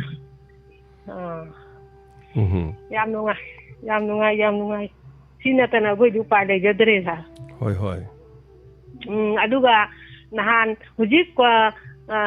ꯕꯤꯁꯦꯝꯄꯨꯔꯗ ꯂꯩꯕ ꯕꯤꯔ ꯂꯤꯂꯤ ꯀꯦꯝꯗ ꯂꯩꯕ ꯕꯤꯔꯗꯣ ꯃꯥ ꯅꯨꯡꯉꯥꯏꯇꯦ ꯃꯥ ꯁꯣꯛꯄꯤꯕ ꯑꯗꯣ ꯃꯆꯥ ꯅꯨꯄꯥꯗꯣ ꯌꯥꯎꯖꯗ ꯃꯥꯅꯤ ꯑꯗꯣ ꯑꯩꯈꯣꯏꯁꯨ ꯌꯥꯎꯗꯦꯕ. ꯑꯩꯈꯣꯏꯁꯨ ꯅꯨꯄꯥ ꯌꯥꯎꯖꯗꯦ ꯃꯥ ꯅꯨꯡꯉꯥꯏꯇꯦ ꯌꯥꯝ ꯇꯥꯕꯗ. ꯑꯗꯣ ꯀꯩꯁꯨꯝ ꯈꯜꯂꯨꯅꯨ ꯑꯩꯈꯣꯏꯁꯨ ꯅꯣꯏ ꯆꯠꯈ꯭ꯔꯦ ꯑꯩꯈꯣꯏꯁꯨ ꯅꯤꯉꯣꯜ 3 ꯈꯛꯇꯅꯤ. ꯑꯗꯣ ꯑꯩꯈꯣꯏ ꯅꯨꯄꯥꯈꯩꯒꯗ ꯉꯥꯏꯍꯧꯔꯦ ꯑꯗꯣ ꯀꯩꯝꯇ ꯈꯟꯗꯦ. ꯀꯩꯁꯨ ꯈꯜꯂꯨꯅꯨ ꯇꯥꯕꯗ ꯅꯨꯡꯉꯥꯏꯇꯦ. ꯅꯤꯉꯣꯜ ꯀꯌꯥ ꯄꯣꯛꯏꯅꯣ? 3 ꯄꯣꯛꯑꯦ ꯁꯥꯔ. ꯅꯤꯉꯣꯜꯅꯕꯨ ꯐꯥꯎꯗ꯭ꯔꯕꯣ? ꯐꯥꯎꯗꯔꯦ. ꯍꯌꯦꯡ ꯑꯃ ꯐꯥꯕ ꯅꯠꯇ꯭ꯔꯁꯨ ꯀꯩꯅꯣ ꯇꯧꯔ ꯂꯣꯏꯔꯦ ꯀꯩꯅꯣ. ꯍꯌꯦꯡ ꯑꯃ ꯊꯦꯝꯃ ꯂꯣꯏꯔꯦ ꯀꯩꯅꯣ. ꯃꯣꯏ ꯂꯣꯏ ꯍꯌꯦꯡ ꯂꯩꯖꯍꯧꯔꯤꯗꯣ ꯃꯣꯏ ꯂꯣꯏ ꯑꯣꯖꯍꯧ ꯁꯦꯕꯥ ꯇꯧꯔ ꯂꯧ ꯍꯥꯏꯔ ꯂꯣꯏꯔꯦꯅꯦ. ꯍꯣꯏ ꯍꯣꯏ. ꯃꯥꯏ ꯃꯇꯝ ꯑꯃ ꯂꯥꯛꯆꯅꯤ ꯊꯣꯛꯂꯛꯄ ꯑꯃ. ꯂꯥꯛꯆꯅꯤꯗ ꯃꯥꯅꯤ. ꯍꯣꯏ ꯍꯣꯏ. ꯁꯤ ꯍꯥꯏꯖꯒꯦ ꯇꯧꯕꯅꯦ ꯁꯥꯔ. ꯊꯦꯡꯛ ꯌꯨ ꯊꯥꯒꯠꯆꯔꯤ. ꯁꯨꯝ ꯅꯣꯛꯁꯦꯅ ꯇꯧꯕꯅꯤꯗꯀꯣ. ꯑꯗꯨꯅ ꯆꯞ ꯃꯥꯟꯅꯩ ꯆꯥꯅꯤꯡꯉꯣꯅ ꯃꯃꯥ ꯃꯄꯥ ꯍꯦꯟꯅ ꯅꯤꯡꯕ ꯅꯤꯡꯉꯣꯅꯕꯨ ꯍꯦꯟꯕꯅꯤ ꯍꯧꯖꯤꯛꯀꯥꯟꯗꯤꯀꯣ. ꯊꯥꯒꯠꯆꯔꯤ ꯊꯧꯔꯝ ꯇꯥꯕꯤꯗꯅ ꯅꯨꯡꯉꯥꯏꯅ ꯂꯩꯕꯤꯌꯨ. ꯑꯩꯈꯣꯏꯁꯨ ꯃꯤꯌꯥꯝꯒꯤ ꯊꯧꯒꯜ ꯇꯧꯖꯔꯤꯕꯁꯦ ꯑꯁꯣꯏ ꯑꯔꯥꯛ ꯌꯥꯎꯗꯕ ꯑꯣꯏꯒꯦ. ꯃꯦꯆꯤꯟꯒꯤ ꯊꯕꯛꯅꯤ ꯇꯝꯕ ꯉꯝꯗꯦꯀꯣ. ꯆꯥꯛꯄ ꯅꯥꯏ. ꯍꯧꯖꯤꯛꯁꯦ ꯅꯣꯡ ꯆꯨꯕ ꯃꯇꯝꯗꯅ ꯍꯦꯜꯂꯦ ꯑꯩꯈꯣꯏ ꯔꯦꯗꯤꯑꯣꯒꯤ ꯄꯥꯔꯠꯁꯤꯡ ꯄꯣꯠ ꯆꯩꯁꯦ ꯆꯥꯛꯄꯒꯤ ꯆꯥꯡꯁꯦ ꯍꯥꯏꯕ ꯇꯥꯔꯦ. ꯑꯗꯨꯅ ꯅꯨꯡꯉꯥꯏꯅ ꯇꯥꯔꯝꯕꯁꯤꯗꯒꯤ ꯑꯩꯈꯣꯏꯒꯤ ꯔꯦꯗꯤꯑꯣꯒꯤ ꯄꯥꯔꯠꯇ ꯑꯩꯈꯣꯏꯒꯤ ꯇ꯭ꯔꯥꯟꯁꯤꯁꯇꯔ ꯑꯗꯒꯤꯗꯤ ꯑꯗꯨꯒꯤ ꯃꯅꯨꯡꯗ MOSFET ꯑꯗꯨꯅ ꯃꯥꯏ ꯆꯥꯛꯄꯁꯤꯗꯀꯣ ꯂꯩꯌꯦꯕ ꯀꯦꯄꯥꯁꯤꯇꯔ ꯑꯗꯒꯤꯗꯤ SMPS ꯃꯩꯒꯤ ꯁꯔꯨꯛ ꯍꯥꯏꯇꯥꯏ ꯁꯨꯃꯥꯏꯅ ꯂꯩ. ꯃꯩꯒꯤ ꯁꯔꯨꯛ ꯆꯥꯛꯄꯁꯤꯗꯤ ꯑꯩꯈꯣꯏ ꯁ꯭ꯋꯥꯏꯗ ꯌꯣꯟꯕ ꯑꯗꯨꯝ ꯅꯨꯃꯤꯠ 2-3ꯗ ꯄꯣꯠ ꯆꯩ ꯆꯦꯜꯂꯒ ꯅꯠꯇ꯭ꯔꯒ ꯗꯨꯀꯥꯟꯁꯤꯡꯗ ꯌꯥꯎꯔꯝꯕꯗꯣ ꯄꯥꯜꯂꯒ ꯑꯗꯨꯝ ꯌꯥꯏꯑꯕ. ꯀꯔꯤꯒꯨꯝꯕ ꯆꯥꯛꯈꯤꯕꯗ ꯁ꯭ꯋꯥꯏꯗ ꯑꯗꯨꯝ ꯐꯪꯗꯕ ꯌꯥꯎꯋꯦ. ꯑꯗꯨ ꯑꯣꯏꯔꯗꯤ ꯀꯩꯗꯧꯅꯤ ꯑꯩꯈꯣꯏ ꯑꯣꯟꯂꯥꯏꯟꯗ ꯑꯃꯨꯛ ꯆꯦꯟꯗꯣꯏꯅꯦꯕ. ꯑꯣꯟꯂꯥꯏꯟꯗ ꯐꯪꯗꯕ ꯄꯣꯠꯁꯨ ꯑꯃꯨꯛ ꯂꯩꯌꯦꯕ. ꯑꯗꯨꯅ ꯃꯈꯣꯏ ꯑꯥꯗꯩꯗ ꯀꯣꯟꯇꯦꯛ ꯇꯧꯔꯒ ꯆꯦꯟꯕ ꯈꯣꯠꯄ ꯇꯧꯗꯣꯏꯅꯦ. ꯑꯗꯨꯀꯥꯟꯗ ꯅꯨꯃꯤꯠ 9-15 ꯆꯪꯕ ꯂꯩꯌꯦꯕ. ꯑꯗꯒꯤ ꯑꯩꯈꯣꯏꯒꯤ ꯆꯨꯝꯅꯒꯤ ꯀꯦꯄꯥꯁꯤꯇꯔ ꯑꯃ ꯆꯥꯛꯄꯗꯤ ꯑꯩ ꯋꯥꯍꯣꯡꯒꯤꯁꯦ ꯀꯦꯄꯥꯁꯤꯇꯔ ꯑꯃ ꯆꯥꯛꯇꯅ ꯅꯣꯡꯃ ꯑꯩꯈꯣꯏ ꯎꯃꯦꯁꯅ ꯍꯥꯏꯔꯦ ꯁꯥꯔ ꯃꯩꯈꯨ ꯀꯥꯈ꯭ꯔꯦꯅ ꯍꯥꯏꯔꯦ. ꯀꯩꯅꯣ ꯃꯩꯈꯨ ꯀꯥꯈ꯭ꯔꯦꯗ ꯖꯦꯅꯦꯔꯦꯇꯔꯒꯤ ꯃꯩꯗꯣ ꯁꯨꯃꯥꯏꯅ ꯇꯧꯅ ꯗꯥꯏꯔꯦꯛ ꯊꯤꯜꯂꯨꯔꯦ. ꯑꯗꯩ ꯃꯩꯈꯨꯗꯣ ꯁꯣꯔꯣꯛ ꯂꯥꯎ ꯀꯥꯈ꯭ꯔꯦ ꯊꯥꯒꯠꯇ꯭ꯔꯦ. ꯑꯗ ꯊꯥꯒꯠꯂ ꯌꯦꯡꯕꯗ ꯀꯩꯗꯧꯏ ꯍꯥꯏꯗ ꯃꯩ ꯉꯥꯜꯂꯨ ꯌꯥꯗ꯭ꯔꯦ ꯍꯥꯏ. ꯑꯣ ꯐꯔꯦ ꯊꯝꯃꯣ ꯇꯧꯔꯦ. ꯑꯗꯨꯒ ꯍꯥꯡꯗꯣꯛꯑꯒ ꯌꯦꯡꯉꯦ. ꯍꯥꯡꯗꯣꯛꯑ ꯌꯦꯡꯀꯥꯟꯗ ꯄꯣꯛꯈꯥꯏꯔꯒ ꯀꯥꯔꯒ ꯂꯩꯔꯝꯃꯦ. ꯑꯗꯣ ꯁꯤꯗꯤ ꯂꯨꯄꯥ ꯀꯌꯥ ꯄꯤꯕꯅꯣ ꯌꯦꯡꯀꯥꯟꯗ ꯄꯤꯔꯤꯕ ꯄꯥꯔꯠꯇꯨꯗꯤ ꯂꯨꯄꯥ 100ꯈꯛ ꯄꯤꯕ ꯄꯥꯔꯠꯅꯦꯕ. ꯑꯗꯣ ꯂꯨꯄꯥ 100ꯈꯛ ꯄꯤ ꯍꯥꯏꯕ ꯋꯥꯅꯤ ꯁꯤꯟꯗꯕꯗꯤ ꯌꯥꯗꯦꯅꯀꯣ. ꯑꯗꯣ ꯀꯣꯏꯊꯤ ꯊꯤꯔꯦ ꯑꯗꯨꯒ ꯁꯤꯟꯗꯣꯛꯑꯦ. ꯁꯤꯟꯗꯣꯛꯀꯥꯟꯗ ꯌꯥꯏ. ꯑꯗꯒꯤꯗꯤ ꯑꯃꯨꯛ ꯃꯩ ꯉꯥꯜꯂꯨ ꯌꯥꯗ꯭ꯔꯦ ꯑꯃꯨꯛ ꯇꯧꯔꯛꯈ꯭ꯔꯦꯕ. ꯑꯃꯨꯛ ꯀꯩꯗꯧꯔꯦꯅ ꯇꯧꯀꯥꯟꯗ SMPS ꯆꯥꯛꯑꯦꯅꯀꯣ. ꯑꯗꯨꯅ SMPSꯁꯤ ꯆꯥꯛꯀꯜꯂꯦ ꯈꯪꯗꯅ ꯑꯦꯛꯁꯇ꯭ꯔꯥ ꯑꯃ ꯂꯩꯔꯒ ꯊꯝꯃꯦꯕ. ꯀꯔꯤꯒꯨꯝꯕ ꯀꯥꯟꯗ ꯆꯥꯛꯈ꯭ꯔꯁꯨ ꯀꯣꯛꯁꯤꯟꯕ ꯌꯥꯅꯕ ꯁꯤꯁꯨ ꯊꯝꯃꯦꯕꯀꯣ. ꯑꯗꯨꯅ ꯃꯌꯥꯝꯒꯤ ꯊꯧꯒꯜ ꯇꯧꯖꯔꯤꯕ ꯔꯦꯗꯤꯑꯣꯒꯤ ꯊꯕꯛꯁꯦ ꯅꯣꯡ ꯆꯤꯡ ꯑꯗꯒꯤ ꯁꯨꯃꯥꯏꯅ ꯅꯣꯡ ꯈꯥꯛꯄ ꯈꯣꯠꯄ ꯇꯧꯕꯁꯤ ꯕꯦꯔꯥ ꯈꯔ ꯇꯧꯒꯜꯂꯦꯕ. ꯑꯗꯨꯅ ꯀꯔꯤꯒꯨꯝꯕ ꯌꯥꯈꯤꯗꯕ ꯌꯥꯎꯔꯁꯨ ꯃꯌꯥꯝ ꯄꯨꯝꯅꯃꯛꯅ ꯉꯥꯛꯄꯤꯌꯨ. ꯌꯥꯅꯅꯕ ꯑꯗꯨꯝ ꯁꯤꯟꯒꯅꯤ ꯆꯦꯟꯒꯅꯤ ꯁꯦꯝꯒꯅꯤ. ꯑꯗꯣ ꯑꯩꯈꯣꯏꯅ ꯂꯥꯏꯕꯛꯇ ꯂꯥꯏ ꯈꯨꯔꯨꯝꯖꯔꯤꯁꯦ ꯅꯣꯡꯉꯥꯜꯂꯛꯄ ꯃꯇꯝ ꯑꯗꯒꯤ ꯊꯧꯔꯝ ꯂꯣꯏꯁꯤꯟꯕꯗ ꯉꯁꯤꯒꯤ ꯃꯐꯝꯁꯤꯗ ꯇꯧꯖꯔꯤꯕꯁꯤꯡꯁꯦ ꯂꯣꯏꯅ ꯇꯦꯛꯇ ꯀꯥꯏꯗꯕ ꯑꯐꯕ ꯑꯣꯏꯕꯤꯕ ꯕꯦꯔꯥ ꯇꯧꯕꯤꯗꯕ ꯋꯥꯔꯤꯅꯤ. ꯍꯧꯖꯤꯛꯁꯤꯗ ꯅꯝꯃꯤ ꯑꯩꯈꯣꯏ ꯀꯦꯃꯦꯔꯥ ꯅꯝꯃꯤ ꯀꯦꯃꯦꯔꯥ ꯃꯥꯁꯨ ꯅꯣꯡꯃ ꯑꯗꯨꯝ ꯂꯣꯏꯔꯛꯇꯣꯏꯅꯤ. ꯍꯟꯗꯛꯇꯗ ꯕꯦꯇ꯭ꯔꯤ ꯃꯔꯣꯜ ꯑꯃ ꯂꯣꯏ ꯁꯤꯜꯂꯦꯀꯣ. ꯑꯗꯨꯅ ꯄꯣꯠ ꯆꯩꯁꯤꯡ ꯃꯤꯑꯣꯏꯕꯁꯨ ꯑꯗꯨꯝ ꯂꯣꯏꯕ ꯅꯥꯏ. ꯑꯗꯨꯃꯥꯏꯅ ꯇꯧꯅ ꯄꯣꯠ ꯆꯩꯁꯨ ꯂꯣꯏꯕ ꯅꯥꯏ. ꯑꯗꯨꯅ ꯊꯥꯒꯠꯆꯩ. Thank you so much. Call ꯇꯧꯕꯤꯌꯨ. ꯊꯧꯔꯝ ꯁꯔꯨꯛ ꯌꯥꯕꯤꯌꯨ. ꯀꯣꯜ ꯂꯥꯛꯇꯦꯅ ꯇꯧꯔꯒ ꯑꯩꯈꯣꯏ ꯀꯣꯜ ꯊꯝꯕꯤꯔꯝꯗ꯭ꯔꯦ ꯄꯥꯏꯔꯝꯃꯦ. ꯑꯦꯅꯤꯋꯦ ꯊꯥꯒꯠꯆꯔꯤ. ꯑꯗꯨꯅ ꯑꯩꯈꯣꯏꯅ ꯇꯧꯖꯔꯤꯕ ꯊꯕꯛ ꯊꯧꯔꯝꯁꯤꯡꯁꯦ ꯌꯥꯗꯕꯁꯨ ꯌꯥꯎꯔꯛꯀꯅꯤ. ꯑꯗꯨꯒꯨꯝꯕ ꯃꯌꯥꯝꯗꯨꯗ ꯃꯌꯥꯝꯅ ꯁꯞꯄꯣꯔꯠ ꯇꯧꯕꯤꯌꯨ ꯅꯨꯡꯁꯤꯕꯤꯌꯨ. ꯑꯦꯂꯦꯛꯇ꯭ꯔꯣꯅꯤꯛꯁꯀꯤ ꯑꯥꯏꯇꯦꯝꯅꯤ ꯇꯝꯕ ꯉꯝꯗꯦ ꯍꯥꯏꯖꯔꯤꯕꯀꯣ. ꯍꯜꯂꯣ ꯇꯔꯥꯝ ꯅꯣꯛꯆꯔꯤ. ꯌꯦꯔꯣꯟꯗꯒꯤ ꯏꯃꯥ ꯂꯩꯗꯥꯡꯗꯨꯅꯦ. ꯏꯆꯥꯅ ꯍꯧꯖꯤꯛ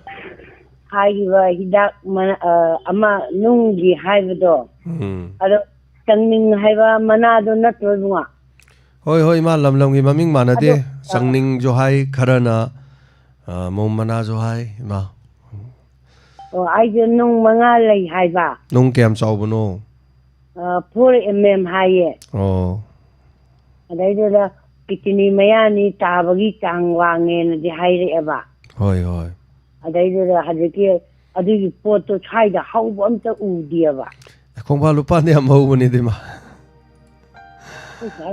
ꯌꯥꯝ ꯍꯧꯕꯅꯤ ꯌꯥꯝ ꯍꯧꯕꯅꯤ ꯑꯗꯨ ꯈꯔ ꯊꯤꯔꯒ ꯊꯛꯑꯒ ꯌꯦꯡꯁꯤꯔ ꯍꯥꯏꯅ ꯈꯟꯕ ꯑꯩꯅ ꯍꯥꯏꯔꯦꯅ ꯑꯗꯨ ꯅꯠꯇꯦ ꯗꯣꯛꯇꯔꯒ ꯇꯥꯟꯅꯔꯒ ꯏꯃꯥ ꯗꯣꯛꯇꯔꯅꯁꯨ ꯍꯤꯗꯥꯛ ꯄꯤꯕꯅꯦ ꯀꯩꯅꯣꯃ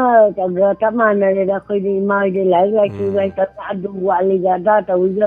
ꯆꯠꯄꯗ ꯃꯤ ꯂꯝ ꯑꯃꯗ ꯗꯦꯁ ꯑꯃꯗ ꯆꯠꯄꯗ ꯆꯞ ꯃꯥꯟꯅꯔꯦꯗ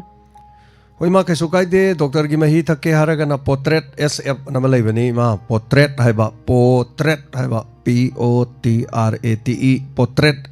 SF ꯑꯃ ꯂꯩꯕꯅꯤ SF ꯍꯥꯏꯁꯤ ꯀꯩ ꯍꯥꯏꯅꯣ ꯍꯥꯏꯗꯤ ꯁꯨꯒꯔ ꯐ꯭ꯔꯤ ꯍꯥꯏꯕꯀꯣ ꯁꯨꯒꯔ ꯂꯩꯔꯝꯃꯒꯁꯨ ꯑꯗꯨꯒ ꯄꯣꯇ꯭ꯔꯦꯠ M ꯍꯥꯏꯕ ꯑꯃꯁꯨ ꯂꯩ aduna portrait tu thak pa yai ima adu dum bhavne kaim kan da khoi di doctor di natte ador su recommend tor ji kai no hai kan da doctor na khoi da hairak pa adu ngasai ge dugum ba idak tu thak pa da ge dum nung du pixel ta ba su yawe ba aduna doctor adom na somendro yeng orga di doctor somendro man em I ba kan da hai portrait SF sem hai gal le adagi di santajit yeng ban portrait M jam hai gal le ma su ko ana sigum ma hi dum thak pa yai adu ima kwai pha ba di doctor manak chat pi o doctor na mi gi sahu manade nungi phibam yengani jumda koi basa amani lae ba doctor mata mata ade yengada sugar ga di laite na haya ba mai pema dogi sa de hena nungai ba kari le rigi ma sa phari bani ni ma do sugar di laite na haira me do khong khut tang thang na chat pa yadri pang law ga khong di loi pang da bam ta hoi ma al ushalak pa haisini singli nauri nungai rak ta ba aduni lakadori se ba asang ka khala ha kai no yam wa yei wata ta ba dai na hoi ne yam na puning loksin hoi jaba ta ba da nungai jabam di hoi isa na tau thora ko thabak se ha gare adana adu marak tom nak thasage ima da sen kapakpa kapu haidana renu tojam kauba khoi donor amana ima da lupa chani piu haibam leiye lupa chani akhoi da leijari adu ima da kamai pirakani karama mong da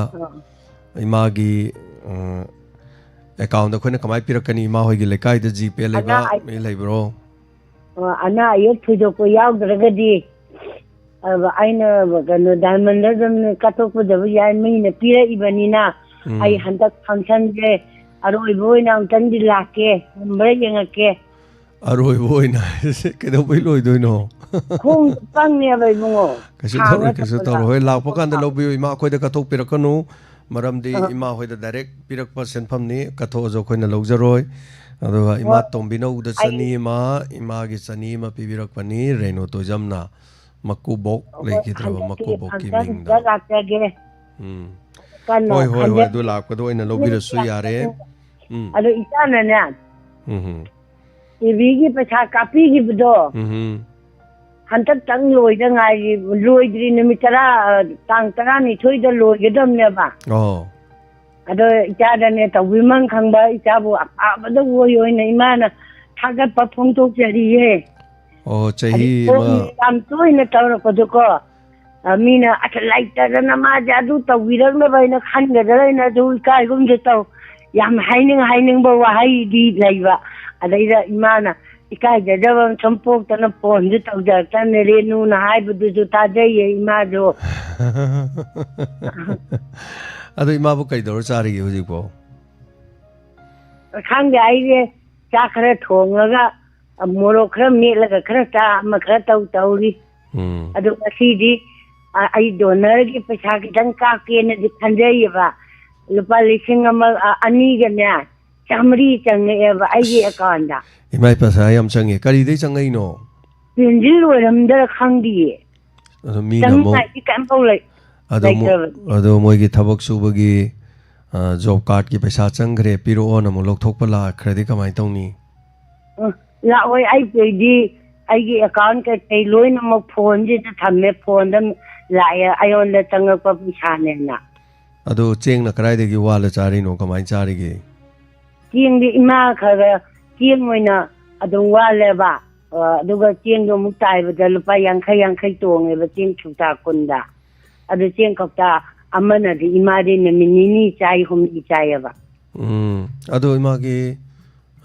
kaino di ꯍꯧꯖꯤꯛꯀꯤ ꯃꯣꯏꯒꯤ ꯂꯩꯀꯥꯏꯒꯤ ꯆꯦꯡꯌꯦꯟ ꯐꯪꯕꯗꯣ ꯐꯪꯕ꯭ꯔꯣ? ꯀꯧꯇꯥ 5 ꯐꯪꯉꯦ. ꯑꯗꯣ ꯅꯍꯥꯟꯗꯤ ꯏꯆꯥꯅꯨꯄꯤ ꯑꯃꯅ ꯏꯕꯨꯡꯉꯣꯒꯤ ꯆꯦꯅꯦꯜꯗ ꯀꯥꯔꯗ ꯑꯅꯧꯕ AYꯒꯤ ꯐꯪꯕ ꯄꯤꯔꯕꯅꯦꯅꯗꯤ ꯍꯥꯏ. ꯑꯗꯣ ꯆꯦꯡ ꯌꯦꯟꯐꯝꯗ ꯆꯠꯂꯒ ꯐꯪꯕ ꯌꯥꯔꯕ꯭ꯔꯥ ꯌꯥꯗꯕ꯭ꯔꯥ ꯑꯩꯗꯤ ꯍꯪꯉꯨꯗꯤ. ꯍꯪꯉꯗꯤ AYꯒꯤ ꯐꯪꯐꯝ ꯊꯣꯛꯄꯗꯣ ꯆꯦꯡ ꯀꯤꯂꯣ 35ꯅꯤ. ꯑꯗꯨ ꯐꯪꯉꯗꯤ ꯌꯥꯝ ꯐꯪꯉꯤꯗꯅ ꯀꯣ ꯏꯃꯥ. ꯑꯗꯨꯝ ꯂꯩꯔꯗꯤ ꯏꯃꯥꯗꯤ ꯆꯥꯕ ꯑꯗꯨꯝ ꯀꯣꯟꯅꯅꯦꯕ. ꯂꯦꯝꯕꯨ ꯂꯦꯝꯅꯦꯕ ꯏꯃꯥ ꯀꯣ. ꯂꯦꯝꯅꯤ. ꯃꯣꯏꯗꯤ 35ꯗꯤ ꯄꯤꯗꯕꯅꯤ. 20 ꯅꯠꯇ꯭ꯔ 15ꯗꯤ ꯄꯤꯕꯅꯤ. ꯑꯗꯣ ꯀꯅꯥꯒꯨꯝꯕ ꯃꯐꯝꯗꯗꯤ 30 ꯄꯤꯕ ꯌꯥꯎꯏꯒ ꯍꯥꯏ ꯏꯃꯥ ꯀꯣ. ꯑꯗꯨ ꯇꯝꯕ ꯉꯝꯗꯦ. ꯑꯗꯨ ꯏꯃꯥ ꯀꯩꯝ ꯏꯀꯥꯏꯔꯨꯅꯣ. ꯏꯃꯥꯁꯨ ꯏꯊꯟꯗ ꯂꯩꯕꯅꯤꯅ ꯃꯌꯥꯝ ꯄꯨꯛꯅꯤꯡ ꯋꯥꯔꯣꯟꯗ ꯍꯥꯏꯔꯛꯇ꯭ꯔꯁꯨ ꯑꯩꯈꯣꯏ ꯂꯩꯁꯤꯗꯤ ꯑꯩꯈꯣꯏ ꯇꯤꯟꯅꯔꯤꯁꯤꯗꯤꯀꯣ. ꯇꯤꯟꯅꯔꯨꯗꯕꯗꯨꯗꯤ ꯈꯪꯅꯔꯨꯗ꯭ꯔꯦ. ꯈꯪꯅꯔꯨꯗꯕꯗꯨꯗꯤ ꯎꯅꯗ꯭ꯔꯕꯅꯤꯅ ꯈꯪꯗ꯭ꯔꯦꯗꯅ ꯀꯣ ꯏꯃꯥ. ꯂꯩꯃꯤꯟꯅꯕꯅꯤꯅ ꯑꯗꯨꯅꯦ ꯅꯥꯇꯩ ꯆꯥꯗꯁꯨ ꯇꯨꯃꯤꯟꯅ ꯐꯣꯟ ꯇꯧꯔꯛꯑꯣ. ꯑꯗꯨꯒ ꯑꯩꯈꯣꯏ ꯃꯤꯉꯣꯟꯗ ꯄꯤꯗꯦꯁꯨ ꯍꯥꯏꯖꯔꯣꯏ ꯏꯃꯥ ꯀꯣ. ꯀꯩꯁꯨꯝ ꯀꯥꯏꯗꯦꯕ. ꯏꯃꯥꯅ ꯆꯥꯛ ꯀꯌꯥꯝ ꯆꯥꯗꯣꯔꯤꯒꯦꯅꯦ ꯅꯠꯇ꯭ꯔꯣ? ꯑꯗꯨꯅ ꯑꯩꯈꯣꯏ ꯏꯃꯥꯁꯨ ꯑꯩꯒ ꯆꯥꯛ ꯆꯥꯃꯤꯟꯅꯔꯕꯅꯤ. ꯏꯃꯥꯗꯨ ꯆꯥꯛ ꯆꯥꯗ꯭ꯔꯦꯕ ꯁꯤꯈ꯭ꯔꯦꯗꯅ. ꯑꯗꯣ ꯏꯃꯥꯅ ꯆꯥꯕꯅꯦ ꯈꯜꯂꯁꯨ ꯌꯥꯏꯕ. ꯀꯩꯁꯨ ꯀꯥꯏꯗꯦ ꯍꯥꯏꯕꯅꯤꯗ. ꯑꯗꯨꯒꯤ ꯋꯥꯅꯤ ꯏꯃꯥ ꯊꯥꯒꯠꯆꯩ. ꯔꯦꯟꯖꯝꯗꯒꯤ ꯏꯃꯥ ꯍꯣꯏ, ꯏꯃꯥ ꯁꯅꯥꯇꯣꯏ ꯍꯣꯏ, ꯑꯗꯒꯤ ꯑꯇꯩ ꯑꯇꯩ ꯂꯩꯕꯤꯔꯤꯕ ꯈꯔ ꯅꯨꯡꯁꯤꯕꯤꯕ ꯑꯩꯈꯣꯏꯕꯨ ꯍꯥꯏꯇꯥꯔꯦ. ꯑꯗꯨꯅ ꯐꯣꯟ ꯅꯝꯕꯔ ꯈꯪꯉꯤꯅꯤ ꯏꯃꯥ ꯍꯣꯏꯅꯀꯣ. ꯈꯨꯗꯣꯡ ꯆꯥꯗꯕ ꯂꯩꯔꯁꯨ TV ꯆꯦꯅꯦꯜꯒꯤꯗꯨ ꯆꯍꯤ ꯑꯃꯒꯤ ꯄꯩꯁꯥꯗꯨ ꯄꯤꯊꯣꯛꯈ꯭ꯔꯕꯅꯦ ꯑꯩꯅ. ꯑꯗꯨ ꯂꯣꯏꯔꯦꯅꯁꯨ ꯇꯥꯖꯔꯦꯀꯣ. ꯑꯗꯨ ꯃꯊꯪ ꯆꯥꯕꯗ ꯑꯩ ꯌꯦꯡꯖꯔꯛꯀꯦ ꯏꯃꯥ. ꯀꯩꯝ ꯋꯥꯕꯤꯔꯨꯅꯨ. ꯑꯗꯨꯝ ꯇꯧꯔꯛꯀꯦ. ꯌꯥꯝ ꯅꯨꯡꯉꯥꯏꯖꯔꯦ ꯏꯃꯥ ꯁꯔꯨꯛ ꯌꯥꯕꯤꯔꯛꯄꯀꯣ ꯊꯧꯔꯝꯁꯤꯗ. ꯊꯥꯒꯠꯆꯔꯤ.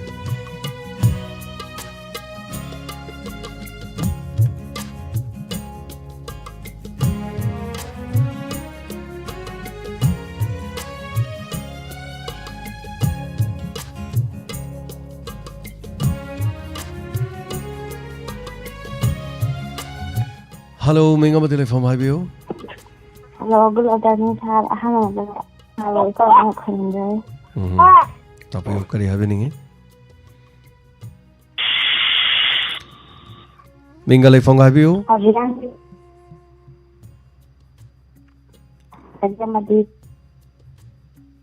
Network tu nungai taba male ko. Wa tanam.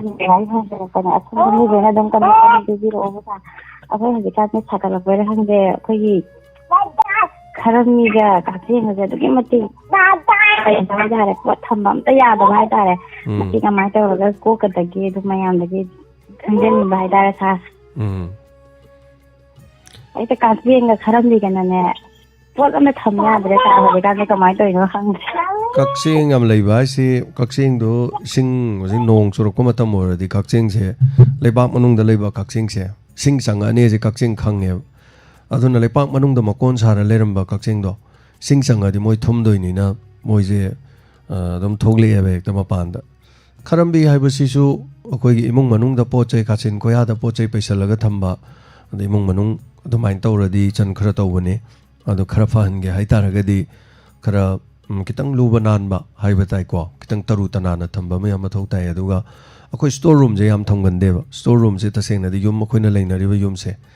ꯀꯥꯒꯤ ꯄꯣꯠ ꯆꯩ ꯊꯝꯐꯝ ꯀꯥꯗ ꯐꯖꯅ ꯄ꯭ꯂꯁꯇꯔ ꯑꯣꯏꯔꯒ ꯊꯝꯕ ꯑꯣꯏꯔꯁꯨ ꯄꯣꯠ ꯆꯩ ꯊꯝꯐꯝ ꯑꯃ ꯍꯥꯏꯇꯥꯔꯦ. ꯏꯃꯨꯡ ꯃꯅꯨꯡꯒꯤ ꯃꯔꯛꯇꯗꯤ ꯊꯥ 3-4ꯗ ꯑꯃꯨꯛꯃꯨꯛꯇꯤ ꯁꯤꯖꯤꯟꯅꯕ ꯄꯣꯠ ꯑꯣꯏꯕ. ꯑꯗꯨꯒ ꯆꯍꯤ ꯆꯨꯞꯄꯗꯤ ꯁꯤꯖꯤꯟꯅꯗꯕ ꯄꯣꯠꯁꯦ ꯑꯩꯈꯣꯏꯅ ꯆꯥꯛꯈꯨꯝꯒꯨꯝꯕ ꯌꯨꯝꯒ ꯄꯨꯟꯕ ꯀꯥ ꯑꯍꯥꯡꯕꯒꯨꯝꯕ ꯑꯗꯨꯝ ꯊꯝꯖꯜꯂꯦꯕ.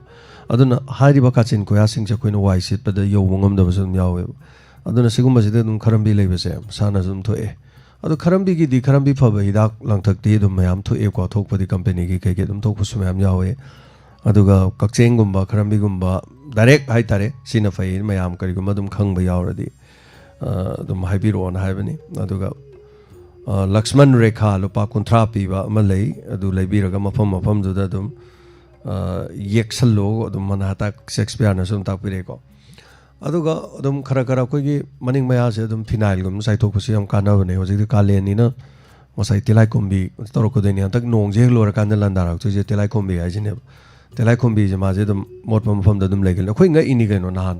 ꯑꯩꯈꯣꯏꯁꯦ ꯁ꯭ꯇꯨꯗꯤꯑꯣ ꯃꯅꯨꯡꯗ ꯇꯤꯂꯥꯏꯈꯣꯝꯕꯤ ꯃꯆꯥ ꯑꯃ ꯆꯠ ꯂꯩꯔꯝꯃꯦꯕ. ꯑꯩꯅ ꯀꯔꯤꯅꯣ ꯀꯗꯥꯏꯗꯅꯣ ꯁꯤꯅ ꯂꯥꯛꯏꯁꯤꯅ ꯄ꯭ꯔꯚꯨꯒ ꯍꯥꯏꯅꯦ ꯑꯩꯅ ꯑꯍꯤꯡꯗꯨꯗ. ꯅꯪꯅ ꯀꯗꯥꯏꯗꯩ ꯊꯣꯛꯂꯛꯏꯅꯣꯅꯦ? ꯑꯩ ꯅꯪꯒꯤ ꯂꯩꯐꯝ ꯂꯩꯇꯦꯅꯦ. ꯁ꯭ꯇꯨꯗꯤꯑꯣ ꯃꯅꯨꯡꯁꯦ ꯁꯤꯠ ꯅꯥꯟꯅ ꯊꯝꯖꯔꯤꯅꯦ. ꯑꯗꯣ ꯅꯪꯅ ꯀꯗꯥꯏꯗꯩ ꯂꯥꯛꯏꯅꯣ ꯈꯪꯗꯦ. ꯃꯈꯥꯗ ꯑꯗꯨꯝ ꯄꯥꯛꯊ ꯆꯠ ꯂꯩꯔꯝꯃꯦꯕ. ꯑꯗꯣ ꯆꯞꯄꯒ ꯑꯩꯅ ꯆꯦ ꯑꯃ ꯆꯠꯄꯁꯦ ꯅꯪꯒꯤ ꯂꯩꯐꯝ ꯅꯠꯇꯦ ꯆꯠꯂꯣ ꯃꯄꯥꯟꯗ ꯆꯠꯂꯣ ꯆꯞꯊꯣꯛꯏꯅꯤꯀꯣ. aduna hojikisida dum hidak adum thoi thokpabudi adum yamate te harak pasing su kari kari hari adum tamina se question chan ki call do me am seng ta dre adu chanu pare chanu piram su yam kana nakanda su leiba male ko aduna tanadre anyway thagachari chana ta pirakpudo aduga mutam minute 35 lene leijari saruga view thank you so much thagachari punama yaubiri basing live to pungningi waro live thoromse pungningi oiba waro natana khoina leinari ba khai tare khoi awana gi wari dum sanai aduga leita laira gi adugi adagi mayam wakala kana mateng pangna bagi adugi wakhang nate nungsiba haiba dodi masana dum porok pani nungsiba gi damakta nungsina na basemjan sajin ba natraga haijan ba toksan ba yade emotion naije masana dum nungai tabu ro kan dum pi dum tarak pani ada ai sum phaming ede pi am ta tage har pi ta ba yabrani taroi ba kesu hoi artist ama oire kap ta ba yade na haradi kapo na hai kapo hai ba mai sai thim du kapi ne ko na film da lila da kapi thim du chu sal ga tor kapi ni inspector te ai ga ino ma wari sa nai je kapo me am yawe ai pi oro ta ba me am yawe ai no ma the big station la kapte ai no big station la kai gan do ri ai mai u do su na te aduga emotion du u do na te aduna ka big station lo de adu thoppa no wari ga sana ba mukhang wai hai tai ko hello minga ma de lai from I say oh sa ai lam sang da gi bisarup oza bisarup tapio kare ha bini adum inspector ta ya gi buning waron ke am loi ta ba ko tapio phone song phang da ba ngasi ke tani phang ge ha na diam phang re okay bisarup am ngai tapio kare ha bini ado ko gi kono gi kari ko gi sang na ji ko ba ka ba ko gi do do ado gi timing du kan khang da bai tare ko mase ya mana sei sang na si nungthin pung ohum adagi nomidangi akoina sandok chariba akoigi tayai sandok chai pung mapan makhai loibaga swagi matam sida yamba tawbani tayai gi ji akoina inspector tayai gi seren ji taba matam da sa ko nungtang ji matam song pang ti ko di adum kano da ko gi do live ta jeng song pang da bai tare okay kari gi no do ko chai de samane dum phone da tabi ban natro tai da phone da ne phone do re nungtang la chin ma nungtang ji dum kano ti do ko kano sol su dong thu ga da bi do YouTube nongal kan tadi apa tuh problem ama lera mane dongi phone da soidana to da ko leite ta ngang ji tai to we bugo jeng ge bugo jeng mu da kan ji lila ji asi phone nongdang pung su tai ta to ne ngai ge ngai ga phang da bi do oi ano ba sound thokte aduna kaino ne picture tho lebe duna duna houdri ngai gi ni ko aduna houdri ngai gi ni hor ko doi ne badagi adagi haurakadoi picture tho leibedo picture tho leibedo adu thengbagi ni aduna lakadore na haira mayam na khangan bai ni adu dei lengakadoi ne bako pung kya dei hoge aduna ayam base hauri je koi pung 12 makhai ni adubu ayam matam na ngai badi pung ama kitang hen ba swai da dum lakane ba aina baro dai barom kai dai baro dai aduna la ni ngasi lei ha bu khangan bai wa ne bako si timing khang din adam try di to jeng ta bai tare ko adu thami jina kai gino ha kan da khoina ne moida tayai hogre ko kre de thi khang de na ha ba mayam adu thamor ga de adu sangor ga de to ri to we amno je ngi sere je na me thau di tari thain ju tara me am na ngam me seren ju di num he thau di tari ko thank you tabio ka respect ta hau di ta bi tare ko adu mamun ta na ta badi anta ke ko ye ngam bagi seren je semedi suan kan da bodum da wadon dang taring bai tare live ta thagachari makhata na du makta bio du ga numit mangani khakta su ngai kre khoi gi keno su ga da ba lising amaga changwa su ga da sigi da mukta su lupa lising ahum moza sarak tem to mana pibira bani inspector te ai thorom yau bio mayam akhana ba thorom ma thamgani numit numidang da wahong pang jagani lupa changwa khoi pithok jagani inspector te ai ta bagi khare hena donor khoi gi oibining ba leira su aina mana ma pijage khot ke ga na khan ba leira su dum oibi ya gani nungsi biba sing na haitar hauji pawbadi inspector te ami roi sing kunthra na youtube ta tabiri radio ta tabada di mi masing langam dana lising kya tabiri adu radio ta tabadu di paisa phangde aduna youtube ta tabana paisa phangi adu gi paisa lak paduna ni ekoina channel ji hingan bangami ba staff ke tolopi bangami ba koina everything khara kari to bungam jari se maduna ni aduna inspector te ai si ta da ya da ba amani koi gi channel sibu nungsi biba singi da makhai betare ko aduna support to biyo me apna muksu duna kawiranu kuiraroi नुमित humni marini da ngare lising amaga chamwa sugadaba thagachari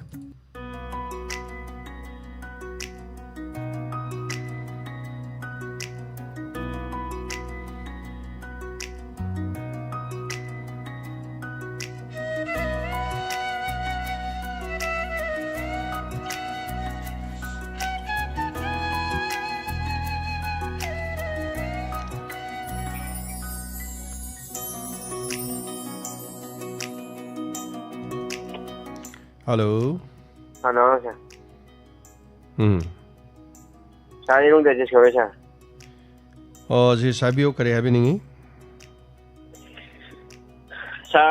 kogi program si Facebook ta YouTube ta live ka daw do. So combine tawge recording wa da yamana mo ka sa kogi ay nga hanamok la radio lo bla kiram mo pham do. Adagi kong kariya wahong radio ga diamond ngisi pulap puna chandok pirira kamai tawge je khangning bai tare. Chandok puna wahong na sandoi sina adagi sikong dagi sandok poko. aduga program na sidagi torokoi adagi thaba ne sidagi ada thaba hai tare. Oh sidagi ada thaba. Samna hairabada akoi gi loktak mingsen garga loktak kisu singsamai dagi tharaga koi gi loktak taga mayamna radio da taidana. Adu mai tawdana koi jo sidagi tharaga tawbani aduga akoi gi tawardi sikong da layeba ko. Oh. Sim sang han adi koi function tawbagi ko be pan bdo ko. Hangjege tawbe hadi mayam ko gi transfer da hang da hai dare. Adu sai hai YouTube ki Facebook ki live video kamai tawna da heta takpiramo. YouTube ta Diamond TV haini iraga thiro dum changbiro subscribe tawsanbiro aduga dum urani Facebook to su Diamond TV haraga changbiro aduga adum uba fangani tai kesu leite tai kesu sangninga leite ko yare ko jesa de ko thank you agachari oza sankasar lakpada Madam Sanatom bi hoisung asi khesi je Madam Sanatom mina thin bi rokpani sigi khesi je ko staff singa su photo kabina re oza sankasar ga su ga oza sankasar ro chaba nang na ba hai betare ni si bi bi raktana Madam Sanatom bi samurai la pamna donor member su bi ba ko che punabati ga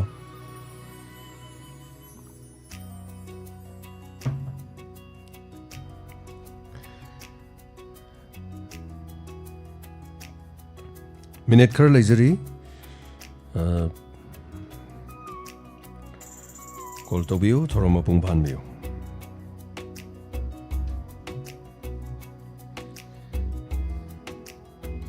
ngamjaba kudol tamjagi sing bijaki aduga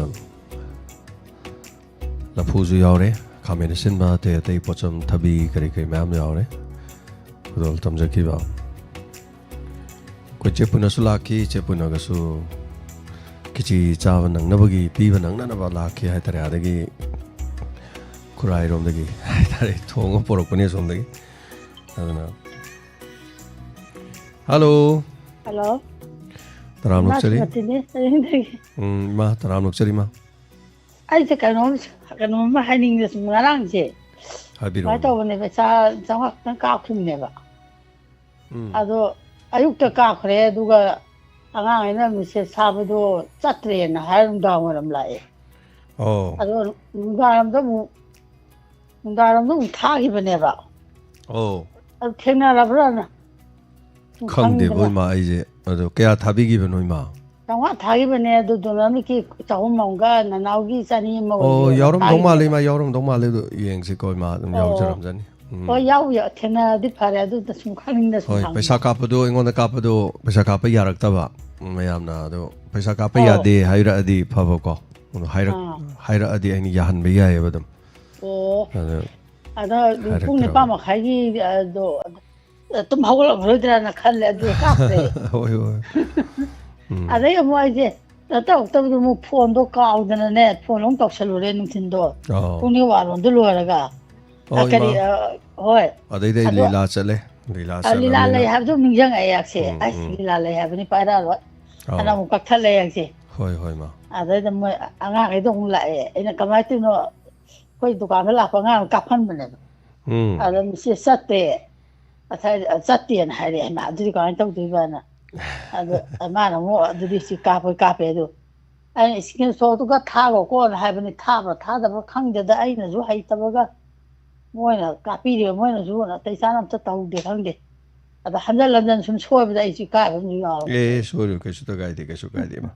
ꯁꯤꯗꯤ ꯑꯗꯨꯝ ꯇꯣꯏꯅ ꯃꯔꯛꯇ ꯊꯣꯛꯄ ꯊꯧꯗꯣꯛꯅꯤ ꯍꯥꯏꯇꯥꯔꯦꯀꯣ ꯍꯣꯏ ꯌꯥꯝꯕ ꯌꯥꯝꯗꯕ ꯁꯨꯝ ꯈꯔꯗꯤ ꯑꯗꯨꯝ ꯑꯩꯁꯨ ꯅꯨꯡꯉꯥꯏꯇꯕ ꯅꯅꯥꯎꯗꯣ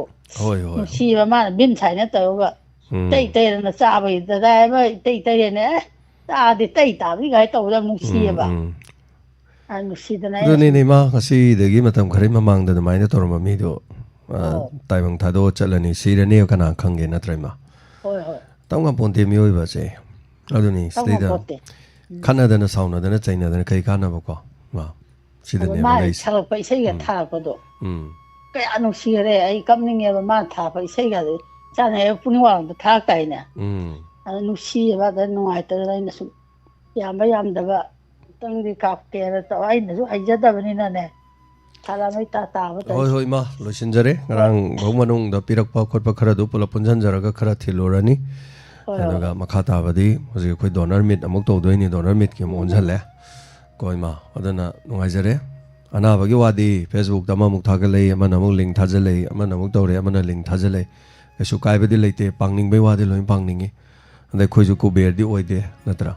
ꯃꯌꯥꯝꯁꯤꯗ ꯆꯥꯝ ꯈꯥꯏꯅ ꯇꯧꯕꯅꯤ ꯃꯔꯨꯞ ꯇꯧꯅ ꯅꯪ ꯄꯩꯁꯥ ꯍꯨꯜꯂꯛꯇꯦ ꯅꯪ ꯍꯨꯜꯂꯛꯑꯦꯅ ꯑꯩꯈꯣꯏ ꯍꯥꯏꯔꯨ ꯌꯥꯝ ꯅꯠꯇꯦꯕ ꯌꯥꯝ ꯂꯨꯏꯌꯦꯕ ꯑꯗꯨꯅ ꯇꯧꯔꯤ ꯊꯕꯛ ꯃꯌꯥꯝꯁꯦ ꯑꯗꯒꯤ ꯁꯦꯅꯤꯡ ꯈꯔꯁꯨ ꯑꯗꯨꯝ ꯊꯝꯗ ꯌꯥꯗꯦꯕ ꯑꯗꯣ ꯑꯩꯈꯣꯏꯒꯤꯗꯤ ꯌꯥꯝ ꯂꯨꯏꯌꯦꯕ ꯗꯣꯅꯔ ꯑꯃ ꯍꯧꯖꯤꯛ ꯑꯦꯛꯁꯤꯗꯦꯟ ꯊꯣꯛꯆꯜꯂꯦ ꯑꯩꯈꯣꯏ ꯄꯩꯁꯥ ꯑꯃ ꯂꯩꯇꯦꯅ ꯍꯥꯏ ꯌꯥꯕ꯭ꯔꯕ ꯑꯗ ꯂꯩꯔꯝꯅꯦꯅ ꯄꯩꯁꯥ ꯈꯔ ꯂꯨꯄꯥ 90-90 ꯂꯩꯀꯥꯟꯗ ꯁꯤꯛꯇ ꯀꯣꯠꯂꯒ ꯁꯤꯠ ꯅꯥꯟꯒꯦ ꯍꯦꯛꯇ ꯂꯣꯏ ꯇꯦꯡꯊꯣꯛ ꯌꯥꯄꯣꯟꯇꯦꯕ ꯑꯗ ꯀꯗꯥꯏꯗ ꯀꯔꯤ ꯂꯩꯒꯦ ꯑꯗꯨ ꯇꯧꯒꯦ ꯀꯥꯏꯅ ꯍꯣꯁꯄꯤꯇꯥꯜꯗ ꯆꯠꯂ ꯀꯅꯥ ꯋꯥꯔꯨꯒꯦꯅ ꯆꯠꯂꯨꯔꯗꯤ ꯑꯋꯥꯕ ꯉꯥꯛꯇꯅꯦꯕ ꯑꯗꯣ ꯈꯥꯛꯇꯕꯁꯨ ꯌꯥꯗꯦ ꯑꯗꯣ ꯗꯣꯅꯔ ꯃꯦꯝꯕꯔ ꯑꯃ ꯍꯧꯖꯤꯛ ꯅꯥꯔꯦ ꯑꯩ ꯍꯧꯖꯤꯛ ꯑꯔꯨꯕ ꯐꯤꯕꯝꯗ ꯑꯩ ꯍꯧꯖꯤꯛ ꯀꯩꯅꯣ ꯇꯧ ꯂꯩꯔꯦ ꯑꯦꯛꯁꯤꯗꯦꯟ ꯊꯣꯛ ꯂꯩꯔꯦꯅ ꯍꯥꯏꯔꯗꯤ ꯀꯃꯥꯏꯅ ꯇꯧꯅꯤ ꯑꯗꯨꯅ ꯂꯨꯏꯌꯦꯕꯀꯣ ꯁꯤꯒꯨꯝꯕꯁꯤꯁꯨ ꯇꯧꯗ ꯌꯥꯗꯦꯗꯣ ꯌꯥꯝ ꯂꯨꯏꯗ ꯊꯣꯡ ꯂꯨꯈ꯭ꯔꯖꯥꯠꯅꯤ ꯂꯨꯕꯁꯦ ꯆꯨꯝꯅꯒ ꯂꯨꯕꯖꯥꯠ ꯅꯠꯇꯦ ꯌꯥꯝ ꯂꯨꯈ꯭ꯔꯖꯥꯠꯅꯤ ꯑꯗꯣ ꯑꯩꯈꯣꯏꯅꯁꯨ ꯌꯥꯝ ꯍꯣꯠꯅꯖꯩꯁꯦ ꯑꯗꯨ ꯌꯥꯝ ꯍꯣꯠꯅꯕꯗ ꯋꯥꯗꯤ ꯉꯥꯡꯗꯕ ꯇꯨꯃꯤꯟꯅꯗꯤ ꯂꯩꯕ ꯑꯗꯣ ꯃꯈꯣꯏꯅ ꯇꯧꯕꯗ ꯄꯦꯟꯗꯕ ꯑꯩꯈꯣꯏꯗ ꯄꯦꯟꯗꯕ ꯁꯥꯎꯅꯤꯡꯕꯁꯨ ꯄꯤꯛꯊꯟ ꯂꯩꯔꯝꯗꯣꯏꯅꯦ ꯑꯩꯈꯣꯏ ꯂꯣꯏ ꯎꯏ ꯂꯣꯏ ꯈꯪꯉꯤ ꯑꯩ ꯂꯣꯏ ꯎꯏ ꯀꯔꯤ ꯃꯊꯛꯇꯒꯤ ꯂꯣꯏ ꯎꯕꯗꯣ ꯏꯁꯣꯔꯅ ꯑꯗꯨꯃꯥꯏꯅ ꯂꯣꯏ ꯎꯏ ꯀꯅꯥꯅ ꯀꯔꯤ ꯈꯜꯂꯤ ꯀꯅꯥꯅ ꯀꯔꯤ ꯍꯥꯏꯅꯤꯡꯉꯤ ꯃꯣꯇꯤꯞꯇꯣ ꯂꯣꯏꯅ ꯈꯪꯉꯦ ꯑꯗꯨꯕꯨ ꯑꯩꯈꯣꯏꯅ ꯐꯝꯃꯤꯕ ꯁꯤꯠꯁꯦ ꯑꯌꯤꯡꯕ ꯌꯥꯝꯅ ꯅꯨꯡꯉꯥꯏꯕ ꯅꯨꯡꯁꯤꯠ ꯂꯤꯔꯤ ꯍꯨꯝꯕ ꯑꯗꯨꯒꯨꯝꯕ ꯁꯤꯠ ꯑꯃꯗ ꯐꯝꯕ ꯅꯠꯇꯦꯕ ꯑꯗꯨꯅ ꯑꯌꯨꯛ ꯌꯥꯍꯧꯔꯛꯄꯗꯒꯤ ꯍꯥꯡꯗꯣꯛꯎꯕ ꯃꯇꯝꯗ ꯑꯩꯁꯨ ꯃꯤꯅꯤ ꯑꯩ ꯏꯃꯨꯡꯒꯤ ꯄ꯭ꯔꯣꯕ꯭ꯂꯦꯝ ꯂꯩ ꯑꯩ ꯏꯃꯨꯡꯒꯤ ꯁꯦꯟ ꯊꯨꯝꯒꯤ ꯑꯗꯨꯝ ꯄ꯭ꯔꯣꯕ꯭ꯂꯦꯝ ꯂꯩꯅꯤ ꯑꯗꯒꯤ ꯃꯔꯨꯞ ꯃꯄꯥꯡꯒꯤ ꯑꯗꯨꯝ ꯄ꯭ꯔꯣꯕ꯭ꯂꯦꯝ ꯂꯩꯅꯤ ꯅꯠꯇ꯭ꯔꯥ ꯀꯩꯔꯣꯜ ꯂꯩꯀꯥꯏꯒꯤ ꯑꯗꯨꯝ ꯂꯩꯅꯤ ꯇꯦꯟꯁꯟꯅꯦꯕ ꯑꯗꯩ ꯏꯁꯥꯒꯤ ꯑꯃꯨꯛ ꯑꯦꯗꯚꯔꯇꯤꯁꯃꯦꯟ ꯁꯦꯝꯕꯒꯤ ꯑꯃꯨꯛ ꯇꯌꯥꯏ ꯁꯦꯝꯕꯒꯤ ꯑꯃꯨꯛ ꯑꯉꯥꯡꯈꯩꯁꯤꯗꯩꯗ ꯑꯃꯨꯛ ꯊꯧꯔꯝ ꯇꯧꯕꯒꯤ ꯑꯃꯨꯛ ꯄꯣꯠ ꯆꯩ ꯌꯥꯗꯕꯒꯤ ꯑꯃꯨꯛ ꯑꯗꯒꯤ ꯔꯦꯗꯤꯑꯣ ꯌꯥꯗ꯭ꯔꯦꯒ ꯑꯗꯨ ꯇꯧꯗ꯭ꯔꯦꯒ ꯑꯗꯨ ꯇꯔꯥꯁꯦ ꯇꯠꯂꯦꯒ ꯈꯣꯠꯂꯦꯒ ꯀꯥꯏꯔꯦꯒ ꯊꯥꯗꯔꯦꯒ ꯑꯗꯩ ꯑꯗꯨ ꯋꯥꯠꯂꯦꯒ ꯑꯗꯨ ꯂꯣꯏꯊꯣꯛꯈ꯭ꯔꯦꯒꯀꯣ ꯃꯌꯥꯝꯁꯦ ꯑꯗꯩꯗꯤ ꯊꯕꯛ ꯇꯧꯔꯝꯅꯤ ꯅꯦꯠ ꯂꯣꯏꯊꯣꯛꯈ꯭ꯔꯦꯒ ꯇꯦꯟꯁꯟ ꯉꯥꯛꯇꯅꯦ ꯀꯣꯛꯁꯤꯗ ꯑꯗꯩ ꯁꯤ ꯈꯛꯇꯁꯨ ꯑꯃꯨꯛ ꯅꯠꯇꯦꯗꯣ ꯂꯤꯂꯥꯁꯨ ꯈꯔ ꯆꯠꯆꯕꯅꯤꯅ ꯂꯤꯂꯥꯗ ꯑꯗꯨ ꯇꯧꯔꯦ ꯑꯗꯥ ꯇꯧꯔꯦ ꯑꯗꯨꯗ ꯂꯤꯂꯥ ꯑꯗꯥꯗ ꯂꯤꯂꯥ ꯑꯗꯣ ꯍꯧꯖꯤꯛꯁꯨ ꯑꯃꯨꯛ ꯕꯪꯒ꯭ꯂꯥꯗꯦꯁꯇ ꯂꯤꯂꯥ ꯑꯃ ꯁꯥꯟꯅꯕꯤꯌꯣꯅ ꯍꯥꯏꯔꯛꯄꯒꯤ ꯍꯥꯏꯇꯥꯔꯦ ꯕꯪꯒ꯭ꯂꯥꯗꯦꯁꯇ ꯑꯃꯨꯛ ꯅꯨꯃꯤꯠ 9-10ꯒꯤ ꯈꯣꯡꯆꯠ ꯑꯃ ꯆꯠꯇꯣꯔꯤꯕ ꯑꯣꯒꯁ ꯐꯥꯎ ꯃꯅꯨꯡꯗ ꯁꯤꯁꯨ ꯆꯠꯇꯕ ꯌꯥꯔꯣꯏꯗꯣꯏꯕ ꯀꯩꯒꯤꯅೋ ꯍꯥꯏꯀꯥꯟꯗ ꯑꯩꯈꯣꯏꯒꯤ ꯏ-ꯃꯔꯤ ꯈꯣꯡꯒꯨꯜ ꯂꯤꯕꯒꯤꯅꯦꯕ ꯆꯠꯇꯣꯏꯁꯦ ꯆꯠꯇꯕ ꯁꯨꯡꯌꯥ ꯌꯥꯗꯕ ꯊꯑꯣꯏꯅꯅꯦ ꯑꯗꯨꯁꯨ ꯀꯩꯗꯧꯒꯦꯕꯨ ꯑꯩ ꯌꯥꯎꯕ ꯗꯣꯜ ꯑꯃꯨꯛ ꯑꯩꯈꯣꯏ ꯌꯥꯎꯕꯁꯨ ꯑꯃꯨꯛ ꯈꯜꯂꯛꯏꯅꯦꯕ ꯑꯩꯈꯣꯏ ꯌꯥꯎꯔꯤꯁꯤ ꯀꯩꯒꯤꯅೋ ꯍꯥꯏꯕꯗ ꯕꯪꯒ꯭ꯂꯥꯗꯦꯁꯇ ꯑꯩꯈꯣꯏ ꯂꯩꯔꯤ ꯃꯌꯥꯝꯗꯣ ꯑꯥꯗꯩ ꯂꯩꯕ ꯀꯥꯡꯂꯨꯞ ꯐꯨꯔꯨꯞ ꯃꯌꯥꯝꯗꯣ ꯑꯩꯈꯣꯏ ꯈꯨꯠ ꯁꯣꯛꯅꯔꯨꯗꯣꯏꯅꯦꯕ ꯑꯗꯨꯅ ꯁꯤꯒꯨꯝꯕ ꯊꯕꯛ ꯃꯌꯥꯝ ꯑꯗꯩ ꯁꯤꯒꯤ ꯑꯗꯒꯤ ꯑꯃꯒꯤ ꯕꯦꯇ꯭ꯔꯤ ꯌꯥꯗ꯭ꯔꯦ ꯃꯩ ꯌꯥꯗ꯭ꯔꯦ ꯑꯗꯨ ꯌꯥꯗ꯭ꯔꯦ ꯑꯁ ꯍꯦꯛꯇ ꯑꯩꯈꯣꯏꯒꯤ ꯁꯤꯒꯤ ꯀꯣꯛꯁꯤꯗ ꯂꯩꯔꯤ ꯃꯌꯥꯝꯁꯦ ꯑꯗꯨꯝ ꯑꯃꯨꯛ ꯂꯥꯛꯑꯦ ꯁꯥꯏꯇꯣꯟꯗꯒꯤ ꯏꯃꯥꯁꯦ ꯄꯨꯛꯅꯤꯡ ꯋꯥꯔꯣꯜꯗ ꯀꯣꯜ ꯇꯧꯕꯤꯔꯛꯑꯦ ꯍꯜꯂꯣ ꯍꯜꯂꯣ ꯁꯥꯏꯇꯣꯟꯒꯤ ꯏꯃꯥ ꯀꯩꯅꯥꯆꯧꯕꯤꯅꯦ ꯇꯔꯥꯝ ꯂꯣꯛꯆꯔꯤ ꯏꯃꯥ ꯀꯩꯅꯥꯆꯧꯕꯤ ꯀꯔꯤ ꯍꯥꯏꯕꯤꯅꯤꯡꯕꯅꯣ ꯉꯁꯤꯒꯤ ꯊꯧꯔꯝꯗ ꯁꯔꯨꯛ ꯌꯥꯕꯤꯔꯛꯄ ꯀꯌꯥꯝ ꯍꯥꯏꯅꯤꯡꯉꯤ ꯂꯣꯏ ꯀꯥꯎꯊꯣꯛꯈ꯭ꯔꯦ ꯑꯩꯅ ꯂꯩꯔꯤꯉꯩꯗ ꯐꯖꯔꯦꯅꯦ ꯑꯗꯨꯗꯤ ꯏꯃꯥꯁꯤꯗꯤ ꯀꯩꯅꯣꯗꯣ ꯐꯪꯁꯟꯒꯤꯗꯣ ꯑꯗꯨꯒ ꯂꯥꯛꯄ ꯉꯝꯕ ꯑꯣꯏꯖꯒꯦ 1-2 ꯌꯥꯎꯒꯦꯅ ꯍꯥꯏꯌꯦꯕ ꯏꯆꯥꯒꯤꯁꯤꯒ ꯑꯗꯨꯒ ꯃꯌꯥꯝꯗꯁꯨ ꯋꯥꯍꯣꯡ ꯔꯦꯗꯤꯑꯣ ꯗꯥꯏꯃꯟ ꯇꯤꯚꯤ ꯄꯨꯝꯅꯃꯛ ꯇꯥꯕꯤꯔꯤꯕꯁꯨ ꯈꯨꯔꯨꯝꯖꯔꯤ ꯑꯩꯅ ꯀꯣꯛꯅꯣꯅ ꯏꯕꯨꯡꯉꯣꯁꯨ ꯊꯥꯒꯠꯆꯔꯤ ꯑꯗꯨꯅ ꯃꯣꯏ ꯈꯔ ꯌꯥꯎꯒꯦ ꯇꯧꯔꯤꯁꯦ ꯑꯩꯁꯨ ꯄꯨꯅ ꯅꯍꯥꯟꯃꯨꯛ ꯃꯃꯥꯡꯒꯤ ꯂꯥꯛꯑꯝꯕꯗꯨꯒ ꯑꯃꯨꯛ ꯌꯥꯎꯍꯜꯂꯦ ꯍꯟꯗꯛ ꯑꯃꯨꯛ ꯌꯥꯎꯒꯦ ꯍꯥꯏꯌꯦ ꯑꯗꯨꯒ ꯑꯃꯨꯛ ꯌꯥꯎꯍꯜꯂꯒꯦ ꯑꯗꯣ ꯉꯝꯕ ꯑꯣꯏꯖꯒꯦ ꯂꯥꯛꯄ ꯑꯗꯨꯒ ꯃꯊꯪꯗ ꯑꯩꯈꯣꯏꯒꯤ ꯑꯥꯒꯁꯀꯤ ꯇꯥꯡ 4 ꯂꯦꯞꯄꯕꯣ ꯂꯦꯞꯇꯦ ꯏꯃꯥ ꯂꯦꯞꯇ꯭ꯔꯤꯌꯦ ꯑꯣ ꯐꯔꯦ ꯂꯦꯞꯄꯒꯅ ꯊꯧꯔꯝ ꯑꯗꯨꯝ ꯇꯥꯕꯤ ꯏꯃꯥ ꯂꯥꯎꯊꯣꯛꯆꯔꯛꯀꯦ ꯑꯗꯨꯏ ꯃꯃꯥꯡꯗ ꯇꯧꯕꯁꯨ ꯌꯥꯏ ꯇꯝ ꯉꯝꯗꯦ ꯑꯩ ꯌꯥꯝ ꯌꯥꯡꯅ ꯂꯣꯏꯁꯤꯟꯈꯤꯕꯅꯕꯁꯨ ꯍꯣꯠꯅꯔꯝꯒꯅꯤ ꯃꯔꯝꯗꯤ ꯑꯩ ꯈꯣꯡꯆꯠ ꯑꯃ ꯂꯩꯒꯗꯧꯔꯤ ꯕꯪꯒ꯭ꯂꯥꯗꯦꯁꯀꯤ ꯈꯣꯡꯆꯠ ꯑꯃ ꯂꯥꯛꯁꯜꯂꯛꯑꯦ ꯁꯤꯁꯨ ꯆꯠꯇꯕ ꯌꯥꯔꯣꯏ ꯕꯪꯒ꯭ꯂꯥꯗꯦꯁ ꯍꯥꯏꯕ ꯃꯥꯏꯀꯩꯗꯣ ꯑꯃꯨꯛ ꯄꯥꯡꯗꯕ ꯌꯥꯔꯣꯏꯗꯧꯔꯤ ꯑꯗꯨꯗꯤ ꯀꯔꯤ ꯍꯥꯏꯅ ꯇꯧꯔꯤ ꯚꯤꯁꯥ ꯀꯛꯏꯕ꯭ꯔꯣ ꯍꯣꯏ ꯂꯣꯏ ꯁꯦꯝꯒꯗꯣꯏꯅꯤ ꯂꯣꯏꯅꯃꯛ ꯏꯃꯥ ꯑꯗꯨꯝ ꯈꯪꯍꯟꯖꯔꯛꯀꯦ ꯏꯃꯥ ꯊꯥꯒꯠꯆꯔꯤ ꯊꯦꯡꯛ ꯌꯨ ꯁꯣ ꯃꯆ ꯊꯧꯔꯝꯗ ꯁꯔꯨꯛ ꯌꯥꯕꯤꯔꯛꯄ ꯀꯣ ꯍꯟꯅ ꯊꯥꯒꯠꯆꯔꯤ ꯅꯦꯠꯁꯦ ꯌꯥꯝ ꯅꯨꯡꯉꯥꯏꯇꯦ ꯊꯧꯔꯝ ꯁꯟꯗꯣꯛꯏꯉꯩꯗ ꯅꯦꯠꯁꯤ ꯃꯌꯥꯝꯁꯨ ꯑꯗꯨꯝ ꯅꯨꯡꯉꯥꯏꯕꯤꯔꯝꯃꯣꯏ ꯅꯦꯠꯁꯤ ꯁꯨꯡꯇꯠ ꯇꯠꯇꯅꯅꯦ ꯇꯧꯔꯤ ꯕꯦꯔꯥꯁꯤ ꯆꯀ꯭ꯔꯤꯁꯦ ꯑꯗꯣ ꯑꯩꯈꯣꯏ ꯏꯅꯥꯎ ꯁꯦꯛꯁꯄꯤꯌꯔꯅ ꯑꯩꯈꯣꯏꯒꯤ ꯀꯩꯅꯣ ꯑꯃ ꯄꯤꯕꯤꯔꯛꯏ ꯀꯔꯤ ꯂꯛꯁꯃꯟ ꯔꯦꯈꯥ ꯐꯣꯔ ꯀꯣꯀ꯭ꯔꯣꯁ ꯍꯥꯏꯅ ꯁꯤꯁꯦ ꯂꯩꯕꯤꯌꯣ ꯁꯤꯁꯦ ꯆꯈꯩ ꯆꯤꯡꯉꯗꯤ ꯀꯩꯅꯣ ꯇꯧꯔꯗꯤ ꯁꯤꯕꯅꯦꯅꯀꯣ ꯁꯤꯃ ꯄꯤꯕꯤꯔꯛꯑꯦ ꯊꯥꯒꯠꯆꯔꯤ ꯂꯛꯁꯃꯟ ꯔꯦꯈꯥꯁꯦ ꯁꯤꯖꯤꯟꯅꯕꯤꯌꯨ ꯍꯥꯏꯔꯤ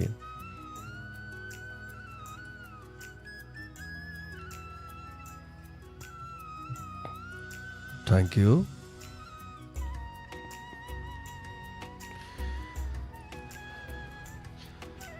ꯑꯁꯤ ꯉꯔꯥꯡꯗꯤ ꯅꯦꯠꯁꯤ ꯈꯔ ꯍꯧꯋꯤ ꯅꯨꯡꯉꯥꯏꯇꯦ ꯍꯜꯂꯣ ꯃꯤꯡ ꯑꯃꯗꯤ ꯂꯩꯐꯝ ꯍꯥꯏꯕꯤꯁꯤ ꯑꯩ ꯀꯛꯆꯤꯡꯗꯒꯤ ꯅꯥꯎꯔꯦꯝꯕꯝꯒꯤ ꯖꯥꯎꯅꯤ ꯃꯃꯥꯡꯗꯁꯨ ꯐꯣꯟ ꯇꯧꯖꯔꯦ ꯇꯥꯛꯄꯤꯌꯨ ꯑꯣꯖꯥ ꯀꯔꯤ ꯍꯥꯏꯕꯤꯅꯤꯡꯉꯤ ꯌꯥꯝ ꯑꯩꯈꯣꯏꯒꯤ ꯄꯦꯟꯊꯣꯛꯄ ꯉꯝꯂꯕꯗꯤ ꯑꯣꯛꯄ ꯄꯦꯟꯗꯕ ꯂꯩꯇꯦ ꯍꯥꯏꯕ ꯄꯥꯎꯔꯧ ꯑꯃ ꯑꯣꯖꯥꯒꯤ ꯊꯃꯣꯏꯗ ꯄꯦꯟꯗꯕꯅ ꯄꯨꯔꯥ ꯂꯥꯡꯒꯣꯏ ꯆꯜꯂꯒ ꯂꯩꯔꯤꯕ ꯄꯨꯝꯅꯃꯛꯇꯨ ꯄꯦꯟꯊꯣꯛꯄꯕꯨ ꯂꯩꯔꯕꯗꯤ ꯄꯦꯟꯗꯕꯗꯨ ꯂꯩꯔꯣꯏꯗꯧꯔꯤꯅꯤ ꯑꯣꯖꯥ ꯇꯥꯏꯕꯪꯄꯥꯟꯁꯤꯗ ꯂꯩꯔꯤꯕ ꯄꯨꯝꯅꯃꯛꯁꯦ ꯑꯩꯈꯣꯏꯁꯨ ꯁꯦꯡꯅ ꯍꯥꯏꯔꯒꯗꯤ ꯗꯤꯁꯑꯦꯕꯜ ꯍꯥꯏꯕ ꯄꯣꯠꯁꯦ ꯑꯣꯖꯥ ꯗꯤꯁꯑꯦꯕꯜꯕꯨ ꯑꯣꯏꯔꯕ ꯑꯗꯨꯗꯤ ꯑꯩꯈꯣꯏꯗ ꯑꯋꯥꯠꯄ ꯑꯃ ꯑꯗꯨꯝ ꯃꯁꯥꯒꯤ ꯑꯗꯨꯝ ꯂꯩꯖꯔꯕꯅꯦꯕꯀꯣ ꯑꯗꯨꯗ ꯑꯅꯧꯕ ꯑꯋꯥꯠꯄ ꯑꯃ ꯇꯧꯔꯀꯥꯟꯗꯗꯤ +1 ꯍꯥꯏꯅ ꯂꯥꯛꯀꯗꯣꯏꯕ ꯄꯣꯠꯁꯦ ꯑꯗꯨꯒꯨꯝꯕ ꯃꯌꯥꯝ ꯑꯃ ꯂꯩꯕꯅꯤꯅ ꯑꯗꯨꯗꯤ ꯃꯈꯣꯏꯒꯨꯝꯕ ꯃꯌꯥꯝ ꯑꯃ ꯂꯩꯔꯒꯗꯤ ꯀꯔꯤ ꯃꯈꯣꯏꯒꯨꯝꯕ ꯃꯌꯥꯝ ꯑꯃꯅ ꯍꯥꯏꯗꯤ ꯍꯤꯡꯕ ꯉꯝꯃꯒ ꯀꯔꯤꯒꯤ ꯑꯩꯈꯣꯏꯅ ꯉꯝꯃꯣꯏꯗꯧꯔꯤꯅꯣ ꯍꯥꯏꯕꯒꯤ ꯊꯧꯅꯥ ꯑꯃꯈꯛ ꯑꯣꯖꯥꯗ ꯂꯦꯡꯗꯅ ꯂꯩꯕꯤꯕꯗꯣ ꯑꯩꯈꯣꯏꯒꯤ ꯂꯥꯏꯅꯤꯡ ꯑꯣꯏꯖꯩ ꯍꯥꯏꯗꯤ ꯌꯥꯝꯅ ꯀꯔꯤ ꯍꯥꯏꯅꯤ ꯑꯗꯨꯒ ꯑꯩ ꯇꯁꯦꯡꯅ ꯍꯥꯏꯔꯕꯗ ꯑꯩ ꯗꯤꯁꯦꯕꯜ ꯑꯣꯏꯖꯔꯒꯁꯨ ꯃꯌꯥꯝꯒꯤ ꯃꯤꯅꯣꯛ ꯃꯔꯛꯇ ꯑꯩ ꯗꯨꯀꯥꯟ ꯐꯝꯗꯨꯅ ꯍꯤꯡꯖꯩꯀꯣ ꯗꯨꯀꯥꯟ ꯐꯝꯃꯒ ꯍꯤꯡꯖꯔꯤꯕ ꯄꯣꯠꯁꯤ ꯗꯨꯀꯥꯟ ꯐꯝꯕ ꯍꯥꯏꯁꯤ ꯑꯩꯈꯣꯏꯅ ꯇꯧꯕ ꯉꯝꯗꯕ ꯊꯕꯛ ꯃꯌꯥꯝ ꯌꯥꯏ ꯀ꯭ꯋꯥ ꯇꯞꯄ ꯍꯥꯏꯔ ꯀꯥꯟꯗ ꯑꯩꯒꯤ ꯂꯣꯏꯅꯕꯤꯅ ꯇꯞꯄꯛꯀꯅꯤ ꯍꯥꯏꯗꯤ ꯀꯩꯅꯣ ꯇꯧꯔꯛꯀꯅꯤ ꯑꯗꯣ ꯅꯣꯡ ꯐꯥꯗꯣꯛ ꯀ꯭ꯋꯥ ꯇꯞꯄꯨ ꯍꯥꯏꯔ ꯀꯥꯟꯗ ꯀ꯭ꯋꯥ ꯇꯞꯀꯗꯕ ꯃꯤꯗꯨ ꯂꯩꯇꯦꯅꯦꯅ ꯆꯠꯈꯤꯕ ꯃꯇꯝꯗ ꯑꯩꯈꯣꯏꯗ ꯊꯃꯣꯏꯗ ꯅꯨꯡꯉꯥꯏꯍꯧꯗꯕ ꯍꯥꯏꯗꯤ ꯃꯌꯥꯝ ꯑꯃꯁꯨ ꯑꯃꯨꯛ ꯂꯩꯗꯣꯏꯅꯦ ꯄꯣꯠꯇꯨꯀꯣ ꯑꯗꯨꯕꯨ ꯁꯤꯗꯤ ꯑꯩꯒꯤ ꯍꯧꯅꯁꯥꯅꯤ ꯑꯩꯅ ꯀ꯭ꯋꯥ ꯇꯞꯄ ꯉꯝꯃꯨꯗꯕꯒꯤꯅꯦꯅ ꯈꯟꯗꯣꯛꯈꯤ ꯇꯥꯕꯅꯤ ꯑꯗꯨ ꯅꯠꯇ꯭ꯔꯒꯗꯤ ꯉꯁꯥꯏꯒꯤ ꯀꯩꯅꯣ ꯇꯧꯔ ꯑꯣꯖꯥꯒꯤ ꯑꯩꯅ ꯁꯨꯝ ꯈꯟꯖꯕꯗ ꯃꯩꯔꯤ ꯊꯣꯛꯅ ꯆꯥꯛꯂꯕ ꯍꯥꯏꯕ ꯏꯁꯩꯗꯨ ꯐꯣꯡꯗ꯭ꯔꯤꯉꯩ ꯃꯃꯥꯡꯗ ꯑꯣꯖꯥꯅ ꯀꯣꯝꯃꯝꯕ ꯊꯕꯛ ꯃꯌꯥꯝꯗꯣ ꯑꯗꯣ ꯃꯩꯔꯤ ꯊꯣꯛꯅ ꯆꯥꯛꯂꯕꯗꯨ ꯍꯦꯛ ꯐꯣꯡꯈꯤꯕ ꯃꯇꯨꯡꯗꯩꯗꯤ ꯑꯣꯖꯥ ꯊꯕꯛ ꯉꯥꯛꯇ ꯉꯥꯏꯈ꯭ꯔꯦ ꯃꯩ ꯍꯧꯈ꯭ꯔꯦ ꯑꯗꯨꯒꯤ ꯑꯣꯖꯥ ꯗꯨꯀꯥꯟꯁꯨ ꯐꯝꯃꯦ ꯑꯣꯖꯥꯁꯤ ꯕ꯭ꯂꯥꯏꯟ ꯑꯣꯏꯕ꯭ꯔꯣ ꯑꯩ ꯃꯃꯥꯡꯗ ꯐꯣꯟ ꯇꯧꯖꯕ ꯕ꯭ꯂꯥꯏꯟꯅꯦ ꯑꯩꯁꯦ ꯑꯗꯣ ꯄꯩꯁꯥ ꯑꯆꯣꯏꯕ ꯃꯤ ꯄꯤꯔꯛꯄꯁꯦ 5, 10, 100 ꯆꯠꯄꯤ 200 ꯑꯗꯨ ꯑꯣꯖꯥꯁꯦ ꯄꯩꯁꯥ ꯐꯖꯅ ꯍꯜꯂꯦ ꯍꯥꯏꯌꯦ ꯑꯣꯖꯥꯁꯦ ꯄꯩꯁꯥꯁꯦ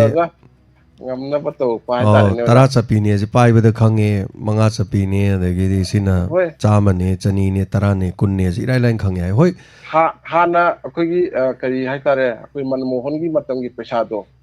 ꯑꯗꯨꯗ ꯈꯔ ꯂꯥꯏꯔꯝꯃꯤ ꯑꯗꯒꯤ ꯑꯃꯨꯛ ꯃꯣꯗꯤꯒꯤ ꯃꯇꯝꯒꯤ ꯄꯩꯁꯥꯗ ꯑꯃꯨꯛ ꯈꯤꯇꯪ ꯑꯃꯨꯛ ꯆꯌꯦꯠꯅꯔꯛꯏ ꯑꯗꯣ ꯑꯍꯥꯟꯕꯒꯤ ꯃꯇꯝꯗ ꯈꯤꯇꯪ ꯋꯥꯖꯔꯒꯁꯨ ꯑꯩꯈꯣই ꯇꯣꯏꯅ ꯁꯨꯝ ꯄꯥꯏꯔꯛꯄ ꯃꯇꯝꯗ ꯈꯤꯇꯪ ꯑꯗꯣ ꯍꯧꯖꯤꯛ ꯐꯥꯎꯕꯗ ꯄꯩꯁꯥꯁꯤ ꯈꯤꯇꯪ ꯃꯟꯈ꯭ꯔꯒꯗꯤ ꯑꯩꯈꯣꯏꯁꯦ ꯑꯃꯨꯛ ꯌꯦꯡꯕ ꯋꯥꯔꯛꯄꯁꯨ ꯌꯥꯎꯔꯤ ꯄꯣꯠꯅꯤ ꯑꯗꯨꯕꯨ ꯄꯣꯠ ꯂꯩꯕ ꯂꯥꯛꯄꯤꯔꯤꯕ ꯑꯩꯈꯣꯏꯕꯨ ꯃꯇꯦꯡ ꯄꯥꯡꯕꯤꯗꯨꯅ ꯄꯣꯠ ꯂꯩꯕ ꯂꯥꯛꯄꯤꯔꯤꯕ ꯏꯆꯤꯟ ꯏꯅꯥꯎꯁꯤꯡꯁꯦ ꯑꯩ ꯌꯥꯝ ꯊꯥꯒꯠꯆꯅꯤꯡꯉꯦꯕꯀꯣ ꯑꯗꯨꯒ ꯀꯔꯤ ꯍꯥꯏꯅꯤ ꯃꯈꯣꯏꯅ ꯑꯩꯉꯣꯟꯗ ꯇꯧꯕꯤꯕ ꯁꯄꯣꯔꯠ ꯑꯩꯕꯨ ꯅꯨꯡꯁꯤꯕꯤꯕ ꯃꯌꯥꯝ ꯑꯗꯨꯅ ꯉꯁꯤ ꯑꯩ ꯍꯤꯡꯕ ꯉꯝꯖꯔꯤꯕꯅꯦꯕ ꯌꯥꯝꯅ ꯑꯃꯔꯣꯝꯗ ꯅꯨꯡꯉꯥꯏ ꯑꯗꯒꯤ ꯁꯨꯝ ꯄꯨꯟꯁꯤꯁꯤ ꯍꯤꯡꯕꯨ ꯍꯤꯡꯉꯒꯗꯤ ꯇꯥꯏꯕꯪ ꯄꯥꯟꯁꯤ ꯂꯤꯂꯥꯒꯤ ꯂꯤꯂꯥ ꯉꯥꯛꯇꯅꯤ ꯑꯗꯨꯅ ꯑꯩꯁꯨ ꯑꯗꯩ ꯕ꯭ꯂꯥꯏꯟ ꯑꯃꯒꯤ ꯁꯛꯂꯣꯟ ꯂꯥꯡꯉꯤꯕ ꯑꯥꯔꯇꯤꯁ ꯑꯃꯅꯤ ꯍꯥꯏꯇꯥꯔꯦ ꯌꯥꯝ ꯅꯨꯡꯉꯥꯏ ꯑꯣꯖꯥꯒꯤ ꯄꯩꯁꯥꯗꯣ ꯃꯤꯅ ꯖꯥꯂꯤ ꯅꯣꯠ ꯄꯤꯁꯜꯂꯗꯤ ꯖꯥꯂꯤꯅꯤ ꯈꯪꯕ꯭ꯔꯣ ꯑꯣꯖꯥ ꯖꯥꯂꯤ ꯅꯣꯠꯁꯤ ꯍꯧꯖꯤꯛ ꯐꯥꯎꯗꯗꯤ ꯑꯩꯒꯤ ꯁꯔꯨꯛ ꯊꯨꯡꯉꯛꯇ꯭ꯔꯤꯕꯅꯤꯅ ꯈꯪꯖꯗ꯭ꯔꯤ ꯑꯣꯖꯥ ꯍꯣꯏ ꯑꯣꯖꯥꯗꯗꯤ ꯃꯤꯅꯝꯗꯦ ꯍꯥꯏꯇꯥꯔꯦ ꯑꯗ ꯀꯅꯥꯒꯨꯝꯕꯅ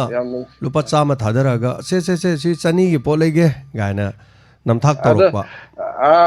ꯃꯥꯒꯤ ꯋꯥꯍꯩꯗꯨ ꯄꯣ ꯑꯗꯨꯃꯥꯏꯅ ꯍꯥꯏꯔꯒꯗꯤ ꯃꯥꯒꯤ 100 ꯃꯑꯣꯡ ꯑꯃꯅꯦꯕ ꯃꯤꯑꯣꯏꯕꯒꯤ ꯋꯥꯉꯥꯡꯁꯤꯗ ꯄꯣꯖꯥ ꯍꯥꯏꯗꯤ ꯑꯎꯕ ꯃꯤꯑꯣꯏꯁꯤꯡꯁꯤꯅ ꯃꯥꯏꯊꯣꯡ ꯌꯦꯡꯕꯗ ꯃꯁꯛ ꯈꯪꯗꯣꯏꯅꯦꯕꯀꯣ ꯑꯩꯈꯣꯏꯅ ꯃꯈꯣꯏꯒꯤ ꯉꯥꯡꯊꯣꯔꯛꯏꯕ ꯋꯥꯉꯥꯡꯗꯨ ꯇꯥꯔꯒ ꯍꯥꯏꯗꯤ ꯃꯈꯣꯏꯒꯤ ꯃꯁꯛ ꯈꯪꯅꯅꯕ ꯍꯣꯠꯅꯔꯛꯀꯗꯧꯔꯤꯕꯅꯦꯀꯣ ꯑꯣꯖꯥ ꯍꯥꯏꯗꯤ ꯑꯣꯖꯥꯅ ꯍꯧꯖꯤꯛ ꯍꯥꯏꯕꯤꯈꯤꯕ ꯑꯗꯨꯃꯥꯏꯅ ꯁꯤꯁꯦ ꯂꯨꯄꯥ 200ꯅꯤ ꯄꯣꯠ ꯈꯔ ꯂꯧꯒꯦ ꯄꯩꯁꯥ ꯍꯜꯂꯣ ꯍꯥꯏꯔꯅꯤ ꯑꯗꯨꯗꯤ ꯃꯥꯒꯤ 200ꯁꯤꯕꯨ ꯆꯨꯝꯗ ꯆꯨꯝꯃꯤꯕ꯭ꯔꯥꯅꯦꯅ ꯑꯩꯅ ꯑꯃꯨꯛ ꯄꯩꯁꯥꯗꯨ ꯅꯥꯞ ꯇꯝꯒꯗꯣꯏꯅꯦꯕ ꯑꯣꯖꯥ ꯑꯩꯅꯀꯣ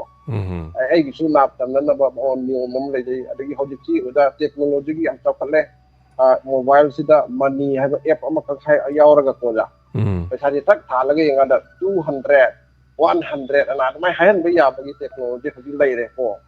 ꯑꯗ AI ꯃꯇꯝꯅꯤ ꯑꯗꯨ ꯌꯥꯝ ꯂꯥꯏꯔꯦꯗ ꯅꯝꯕ ꯌꯥꯔꯔꯣꯏ ꯌꯥꯝ ꯅꯨꯡꯉꯥꯏꯖꯩ ꯑꯣꯖꯥ ꯋꯥꯔꯤ ꯁꯥꯟꯅꯕ ꯑꯣꯏꯔꯒ ꯃꯌꯥꯝꯅꯁꯨ ꯑꯣꯖꯥꯒꯤ ꯋꯥꯐꯝꯁꯤ ꯇꯥꯔꯒ ꯌꯥꯝꯅ ꯏꯟꯇꯔꯦꯁꯇꯤꯡ ꯑꯣꯏꯕꯤꯔꯤꯌꯦ ꯍꯧꯖꯤꯛꯁꯦ ꯑꯗꯨꯅ ꯃꯤꯠ ꯎꯗꯕꯅ ꯗꯨꯀꯥꯟ ꯐꯝꯃꯤ ꯃꯤꯅ ꯄꯩꯁꯥ ꯄꯤꯔꯛꯄꯗꯨ ꯆꯨꯝꯅ ꯍꯜꯂꯤ ꯍꯥꯏꯕ ꯑꯗꯨꯒ ꯑꯣꯖꯥꯅꯁꯨ ꯄꯣꯠ ꯂꯩꯕ ꯂꯥꯛꯄꯤꯔꯤꯕꯁꯤꯡꯕꯨ ꯌꯥꯝ ꯊꯥꯒꯠꯄꯤ ꯃꯔꯝꯗꯤ ꯀꯩꯅꯣ ꯍꯥꯏꯀꯥꯟꯗ ꯃꯥ ꯃꯤꯠ ꯎꯖꯗ꯭ꯔꯕꯅꯤ ꯃꯉꯣꯟꯗ ꯃꯤꯅꯝꯕꯁꯤ ꯐꯠꯇꯦꯀꯣ ꯍꯥꯏꯅ ꯈꯜꯂꯒ ꯄꯣꯠ ꯂꯩꯕ ꯂꯥꯛꯄꯁꯨ ꯌꯥꯎꯔꯤꯕ ꯀꯅꯥꯒꯨꯝꯕꯅ ꯁꯣꯏꯕ ꯀꯥꯟꯗ ꯅꯪꯅ ꯍꯜꯂꯤꯕ ꯄꯩꯁꯥꯁꯤ ꯍꯦꯟꯖꯜꯂꯦꯅꯦ ꯂꯨꯄꯥ 50 ꯍꯜꯂꯛꯀꯗꯧꯗ ꯅꯪꯁꯤ 90 ꯍꯜꯂꯦꯅꯦ ꯀꯥꯏꯅ ꯄꯩꯁꯥ ꯍꯟꯗꯣꯛꯄꯤꯔꯝꯕꯒ ꯌꯥꯎꯕ꯭ꯔꯣ ꯌꯥꯎꯏ ꯃꯌꯥꯝ ꯌꯥꯎꯏ ꯑꯣꯀꯦ ꯑꯗꯨꯅꯤ ꯌꯥꯝ ꯅꯨꯡꯉꯥꯏꯖꯩꯀꯣ ꯍꯥꯏꯗꯤ ꯂꯨꯄꯥ 10 ꯇꯣꯡꯅꯕ ꯄꯣꯠ ꯌꯣꯟꯖꯔꯒ ꯑꯣꯖꯥꯅ ꯂꯨꯄꯥ 10 ꯃꯥꯡ ꯇꯥꯔꯒꯗꯤ ꯃꯤꯉꯣꯟꯗꯒꯤ ꯃꯤꯅꯝꯃꯒ ꯆꯠꯈꯤꯕꯗꯣ ꯑꯗꯨꯅ ꯃꯥꯗꯤ ꯃꯤꯠ ꯎꯖꯗꯕꯅꯤꯗ ꯑꯗꯨꯅ ꯃꯥꯒꯤ ꯃꯐꯝꯗꯗꯤ ꯃꯤꯅꯝꯕꯁꯤ ꯀꯩꯗꯧꯔꯨꯗꯣꯏꯅꯣꯅ ꯍꯥꯏꯗꯅ ꯌꯥꯝ ꯂꯨꯔꯤꯗꯤ ꯉꯁꯥꯏꯒꯤ ꯃꯤꯒꯤ ꯃꯦꯟꯇꯦꯂꯤꯇꯤ ꯃꯤꯒꯤ ꯋꯥꯈꯜꯂꯣꯟꯗꯨꯅꯦꯕ ꯌꯥꯝ ꯂꯩꯔꯤꯁꯦ ꯑꯗꯨꯅ ꯉꯁꯤꯗꯤ ꯍꯨꯔꯥꯟꯕ ꯍꯥꯏꯗꯅ ꯍꯨꯔꯥꯟꯕꯒꯤ ꯐꯤꯖꯣꯜ ꯑꯃ ꯂꯩꯕ ꯅꯠꯇꯦ ꯐꯠꯇꯕ ꯍꯥꯏꯗꯅ ꯐꯠꯇꯕ ꯃꯤ ꯑꯃꯒꯤ ꯐꯤꯖꯣꯜ ꯂꯩꯕ ꯅꯠꯇꯦꯕ ꯂꯤꯂꯥꯒꯨꯝꯕ ꯐꯤꯂꯝꯒꯨꯝꯕꯗꯗꯤ ꯃꯁꯤ ꯐꯠꯇꯕ ꯃꯤ ꯑꯣꯏꯅꯦꯁꯦ ꯁꯝꯀꯛ ꯂꯥꯛꯀꯛ ꯑꯗꯒꯤ ꯋꯥꯉꯥꯡ ꯁꯉꯥꯡ ꯊꯣꯛꯂꯛꯄꯗ ꯇꯨꯅ ꯈꯣꯡꯉꯦꯁ ꯃꯁꯤ ꯕꯦꯠ ꯑꯣꯏꯔꯅꯤꯁꯦ ꯑꯩꯈꯣꯏ ꯃ꯭ꯌꯨꯖꯤꯛꯇ ꯈꯪꯉꯦꯕ ꯅꯠꯇ꯭ꯔꯅꯦ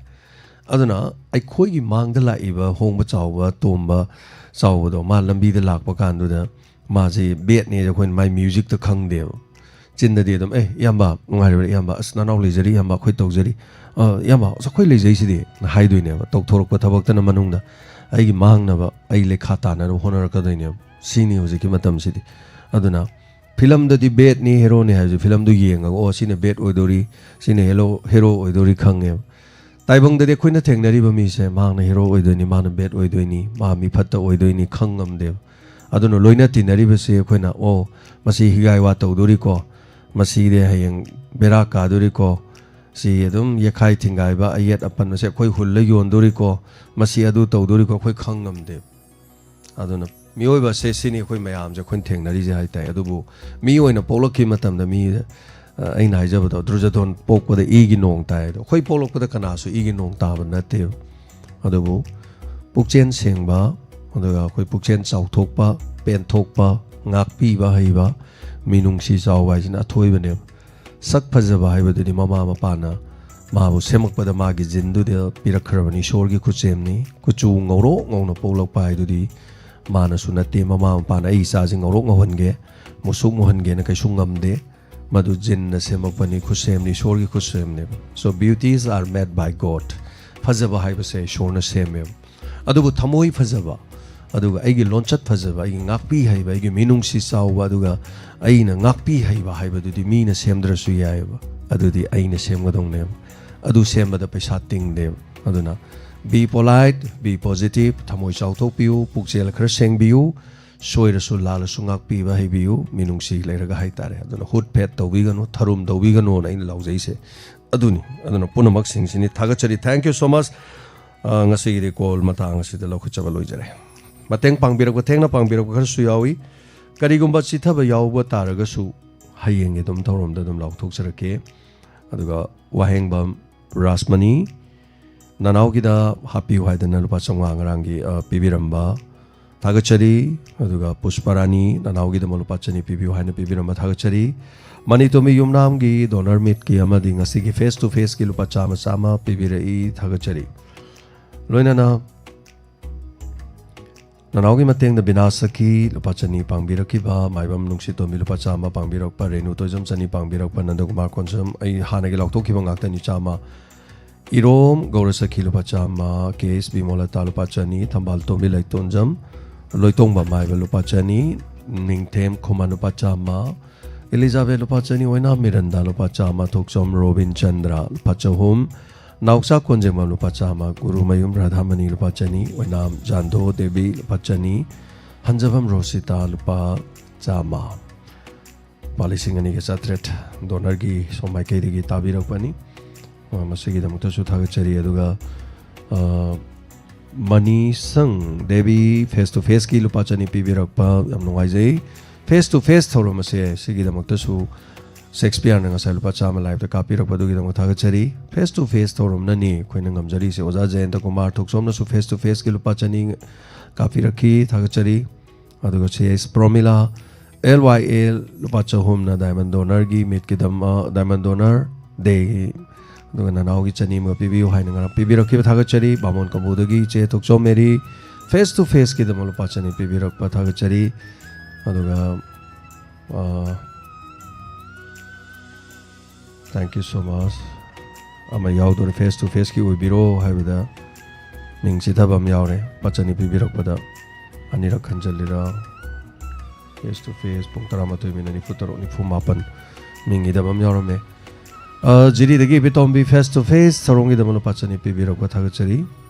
aduga face to face sarongi imasi sarojini palising mahapirei thagachari face to face ngasi नुंगाइबा नुमित अमा फेस टू फेस की नेन मयाम से आम सपोर्ट तौबिरे एनजी मेम चासु पालिसिंग अमा काफिरे थागचरी मसेगी दमक्तसु अदुगा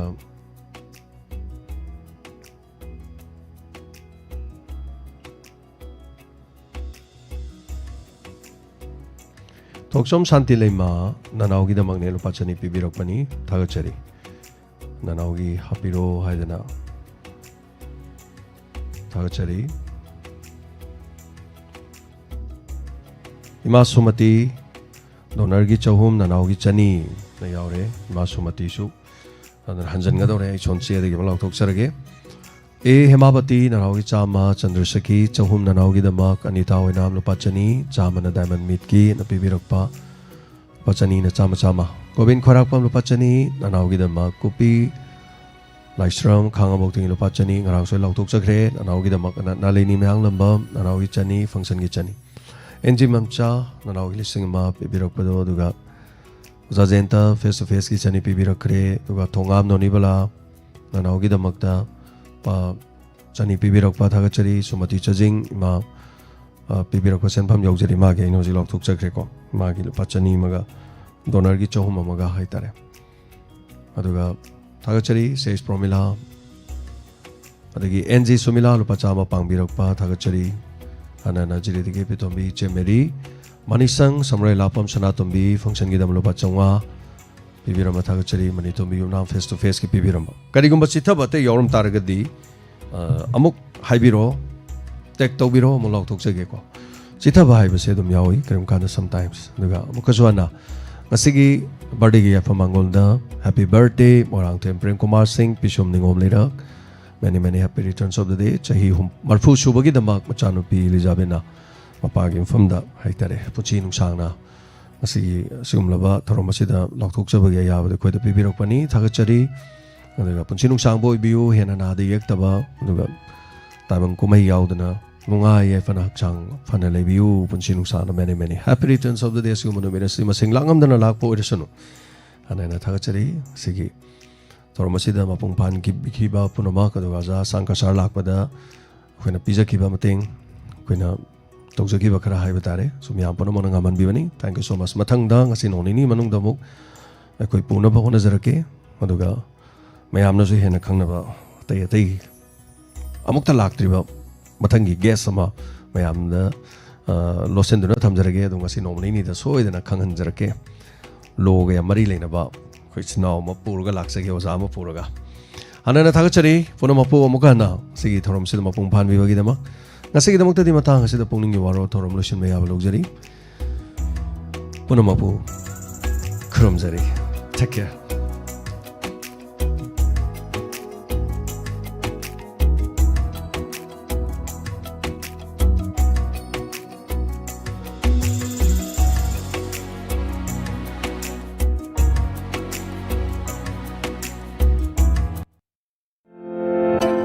Nungairaba Paujel Adongi Golden Opportunity Franchise Clinic cum Pharmacy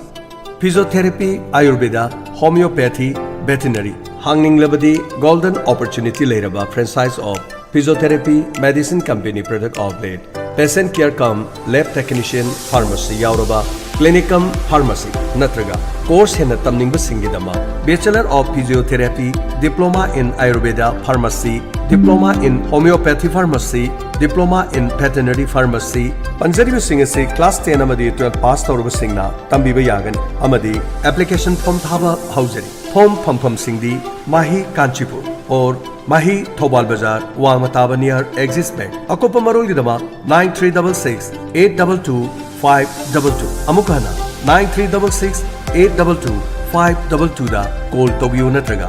office matamda laktuna unabiba yagani Kakching Wairi Kulakpom Laikai Community Hall Pareng Lambigi Mapanda Laiva Inkol Natraga Yumpam Oipayaba Point Kungi Mafam Ama Atubagi Oina Yonjari ITI Kakching Amadi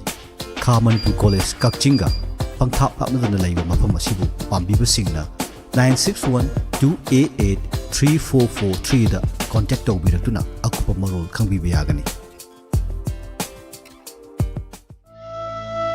Siri Gorochandra Nama Siri Yungkaibam Sukumar Elias Inau Singh Sikong Sengmai Municipal Council gi Chairperson su Oibirambana Baki Nuksi Zarabai Mung Manung Sagi Natai Maruma Pangkwai Punamapu Thadok Piramlaga Hau Kiba Tang Kuntaruk Thataruk English Singini Kungamanga Ingengi Nongma Panba Sagol Senumita Siri Guru gi Kripadagi Besh Olaga Sri Krishna gi Kuyada Sudevi Manjuri Chaitanada Saiba Nam Pangjaduna Brindavan Prapti Oikri Loinana Asti Sanjay Numit July gi tang ama English singeni kungamanga Ingen gi tarungi panba Leipapukpa numita Asti Sanjay Lokho Charaga Lakliba tang mapan thataret English singeni kungamanga Ingen gi tara marini panba yumchakisa numita Surada din thokle Numit asida laikhidrabagi Atma Santi gi damak Ngamjaba hai laikharadang Siri Hari Sankirtan ga loinana Shri Shri Gaurachandra Mahaprabhu gi agrada ga chagadauri Opalakyas da Brahman Vaishnav Ahalaman Imaivin Iche Isanamadi Marumapang Sagay Natay Khwai Punamangna Matam Sana Lingbirakuna Harinam Sarvan Taubiranaba Diamond TV Wahung Radio da Paujenjari Basing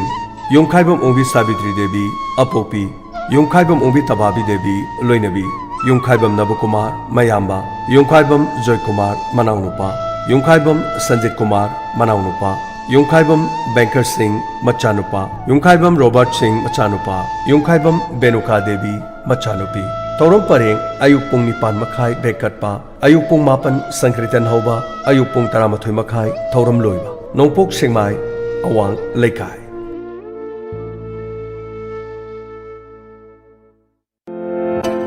Basista Katyayani Company Pauda Yamna Taganba Utong Satpi Mayon Sikpi Maru Sikpi Amadi Wahik Mapung Pana Ngakthokpang Ngamlaba Hidak Basista Mamal Siyamno Hongba Lomi Singi Khwaidagi Faraba Hidak Makhalamani Low Ubiriba Singna Tha Sida Seasonaba Khwaidagi Faraba Hidak Phangphamdi Laima Agro Store Arong Thongkhong Mana near District Hospital Angabo Nepra Junction Sunin Agro House Charangpa Amadi Manipur gi Hidak Yonba Retailer Singda Phangbigan Akopa Marol Gidama 9863-861-738 Amukana 9863-861-738 Basista Lomi Singi Khwaidagi Faraba Katyayani Company gi Basista Amukang season aduna changging biu Haugi Laina Tina Kayamarunda Ingak Toktuna Adongi Sathok Phoktok Hena Phagadhan biu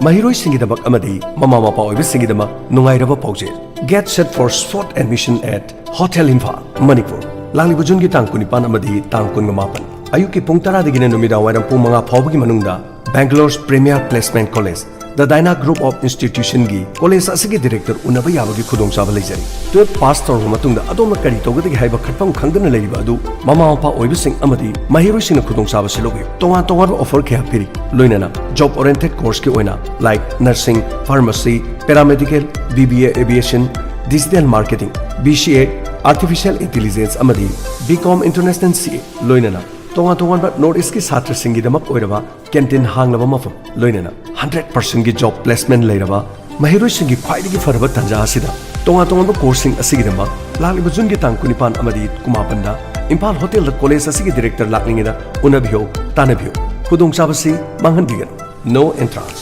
direct admission Loinan admission contact idama 9475-641470 Amukana 9475-641470 da call tobiyo. Adom class 12 ki matungda kari tawgadoribagi. Adom namangjari ba manglana dumang phangno bangamgadoribra. Adom gi secure oiraba bright future gi damakta same saduna lebirabra. Adurabadi ngasing-asima Bangalore deliver College of Management Studies, a top-notch institute asida ngasing-asima lengsinbi. Mafam asigi focus di adomna aviation management, artificial intelligence, cyber security, ethical hacking, digital marketing, data analysis amadi cutting edge course ki tonga ba super relevant oiraba job market ki dama khudong chaba kya marum leijari. Ningthi jana experience leraba faculty amadi industry gi expert kayana lamjing lamtaktuna mahiroi singbu magi chanaraba field singda overall performance leinenabagi dama ningthi na lamjing lamtakpiri. Mafam asida mahiroi singbu magi real world job market amadi secure placement oina top global companies singda provide tawgani. Mafam asida quality education leiraba matik charaba infrastructure kayaga loinana yamna smooth learning oiraba khudong chaba kaya marum amadi hiram khudimakta affordable price ta tambagi khudong chaba du pizari adom gi tungi career gi dama amadi malem gi thakta positive impact leinenabagi dama adongi punsi gi matik charaba lambi adugi dama ngasi mak apply tobiyo amadi ngasi mak lengsin biro Bangalore College of Management Studies tonga thamjariba aviation management, artificial intelligence, cyber security, ethical hacking, digital marketing, data analysis adomna tambining asidi khanbiduna adongi tungi punsigi dama khwaidigi matik charaba Bangalore da leiba Bangalore College of Management Studies ki khudong chaba lobiyo. Apply today and step into a brighter tomorrow with BCMS.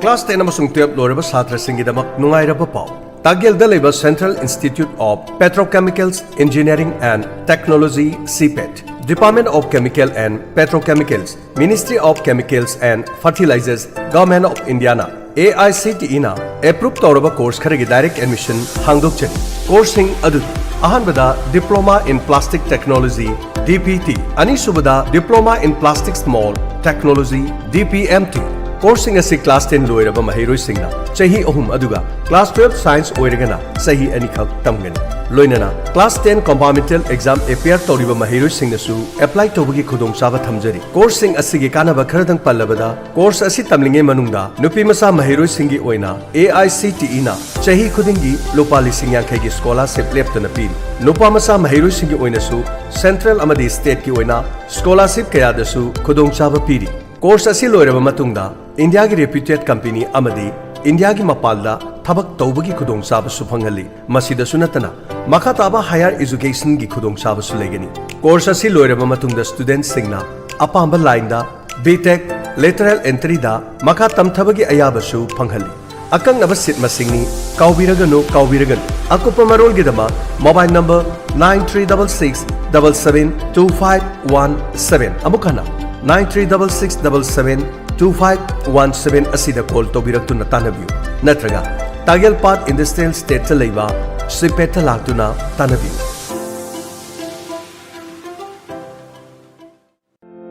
Nungairaba Paujel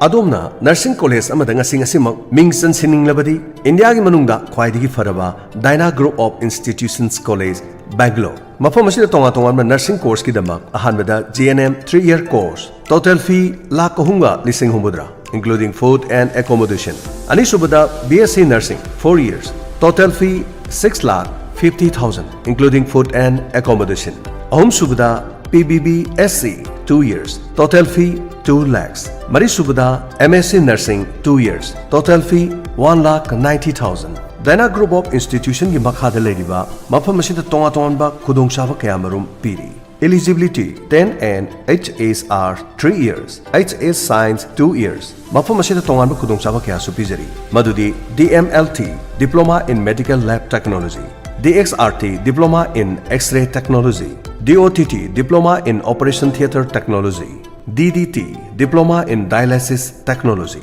Dana Group of Institution na nursing ki coursing, pharmacy amadi paramedical ki coursing loinana. Bangalore College of Management ki studies, MBA, BBA, BBA Aviation, BCA, BCom. Tonga tonga ba khudong chaba kaya marum su mafam asida pijari. Ena ko pamarol ki dama makhada pijari ba number singas de ko pamarol khambi bi agani.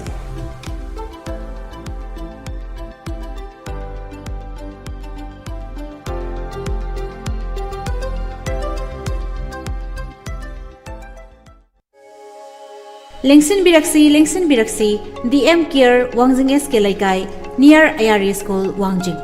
Hairiba Mafam Asida, Nomaizing Laiba Pukpa, Sagol Sen Hairiba Numising Asida, MS Obstetrics, Gynecology Doctor, and Mangantoy Maitei, ex-senior resident RIMS, Dr. Asiling Biraktuna, Nomaizing Numiki Oina, Pung Amadagi Manga Fauba, Laiba Pukpa Amadi Sagol Sen Yoina, Pung Anima Kaidagina, Manga Fauba Laying Jagani, Medicine Yoina. Yumza kaisa amadi thangzagi oina pung ahum dagi laying ba hauzagani. Nomaizing numiki oina nungtil pung mari makhaidagi hauzagani. Pediatrics haibadi angangi oina numit khudingi numidang waram pung taruk makhaidagi laying ba hauzagani. ENT gi oina yumza kaisa amadi thangzi numit khudingi nungtil gi pung ahum dagi laying ba hauzagani. PMR gi oina ningthauka numit khudingi pung ahum makhaidagi hauzagani. Akupa marol gi damak 8798749369 amukahana 8798749369 hariba number asida pau phaubiu. Lengsin Biraksi, DM Care Wangjing SK Laikai, near IRA School, Wangjing.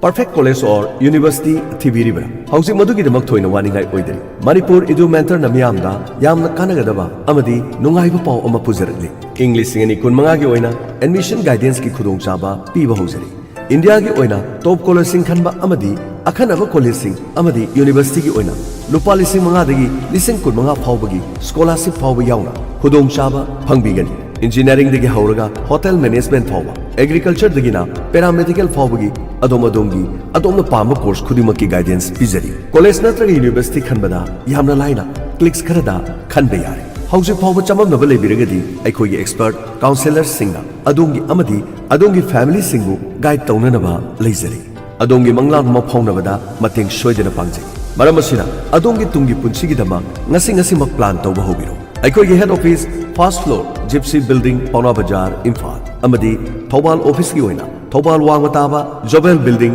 Thobal mobile number 9233661592 loinana 8837236503 natraga aikoi website www.manipuridu.online da check tobiu. Furit sabam angom salaigi apokpo khurambagi paujel lagliba tang taret tha taret English singani kunga manga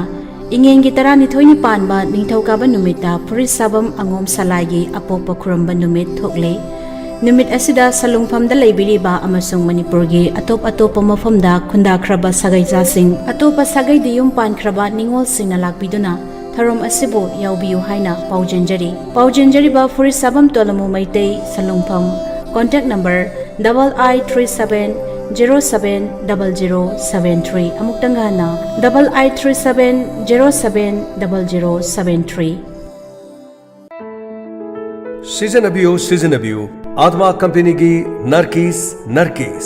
Season agadaba matamna phau hun khraba matung numit tara mangani leraba matungda lofamda kapa yare Narkis season abagi kanaba singdi phau gi marakta yamna toina hoba Uricha, Paumanbi, Kaktum, Amadi, Napi Hako, Hariba Napi Makal Singasi, नार्किस सिजनबीरबदी लोइनमक सिख्रगनी मरम अदुना अदोमगी लौफमदा हौरिबा नापीसिंग अदुगीदमक अदोम वाबिरुरुगन ngasi सिजनबियु आदमा कंपनीगी नार्किस लोइना लोइना अदोमगी फौसिंगदा उतोंग ताबतिन मना कोनचिनबा मयोन चिकपा तोंगा तोंगान तिन मखल कयाना चिकलिबसिंग अदुदगी ngakthognanabagidama फोरपिडो संगम अमदा केजी अहुम ममल सुहोंगबा लौमिसिंगना सिजनबदा नुंगाइरबा पोथोक साथोक हेना लैननबगीदमा सिजनबियु फोरपिडो फंगफम सिंह एसी इंटरप्राइजेस संगाकम एसपी एग्रो के संपात अमदी अदोमदोंगी मनाक नकपदा लेरिबा तिलाक दाग योंबा मफम सिंह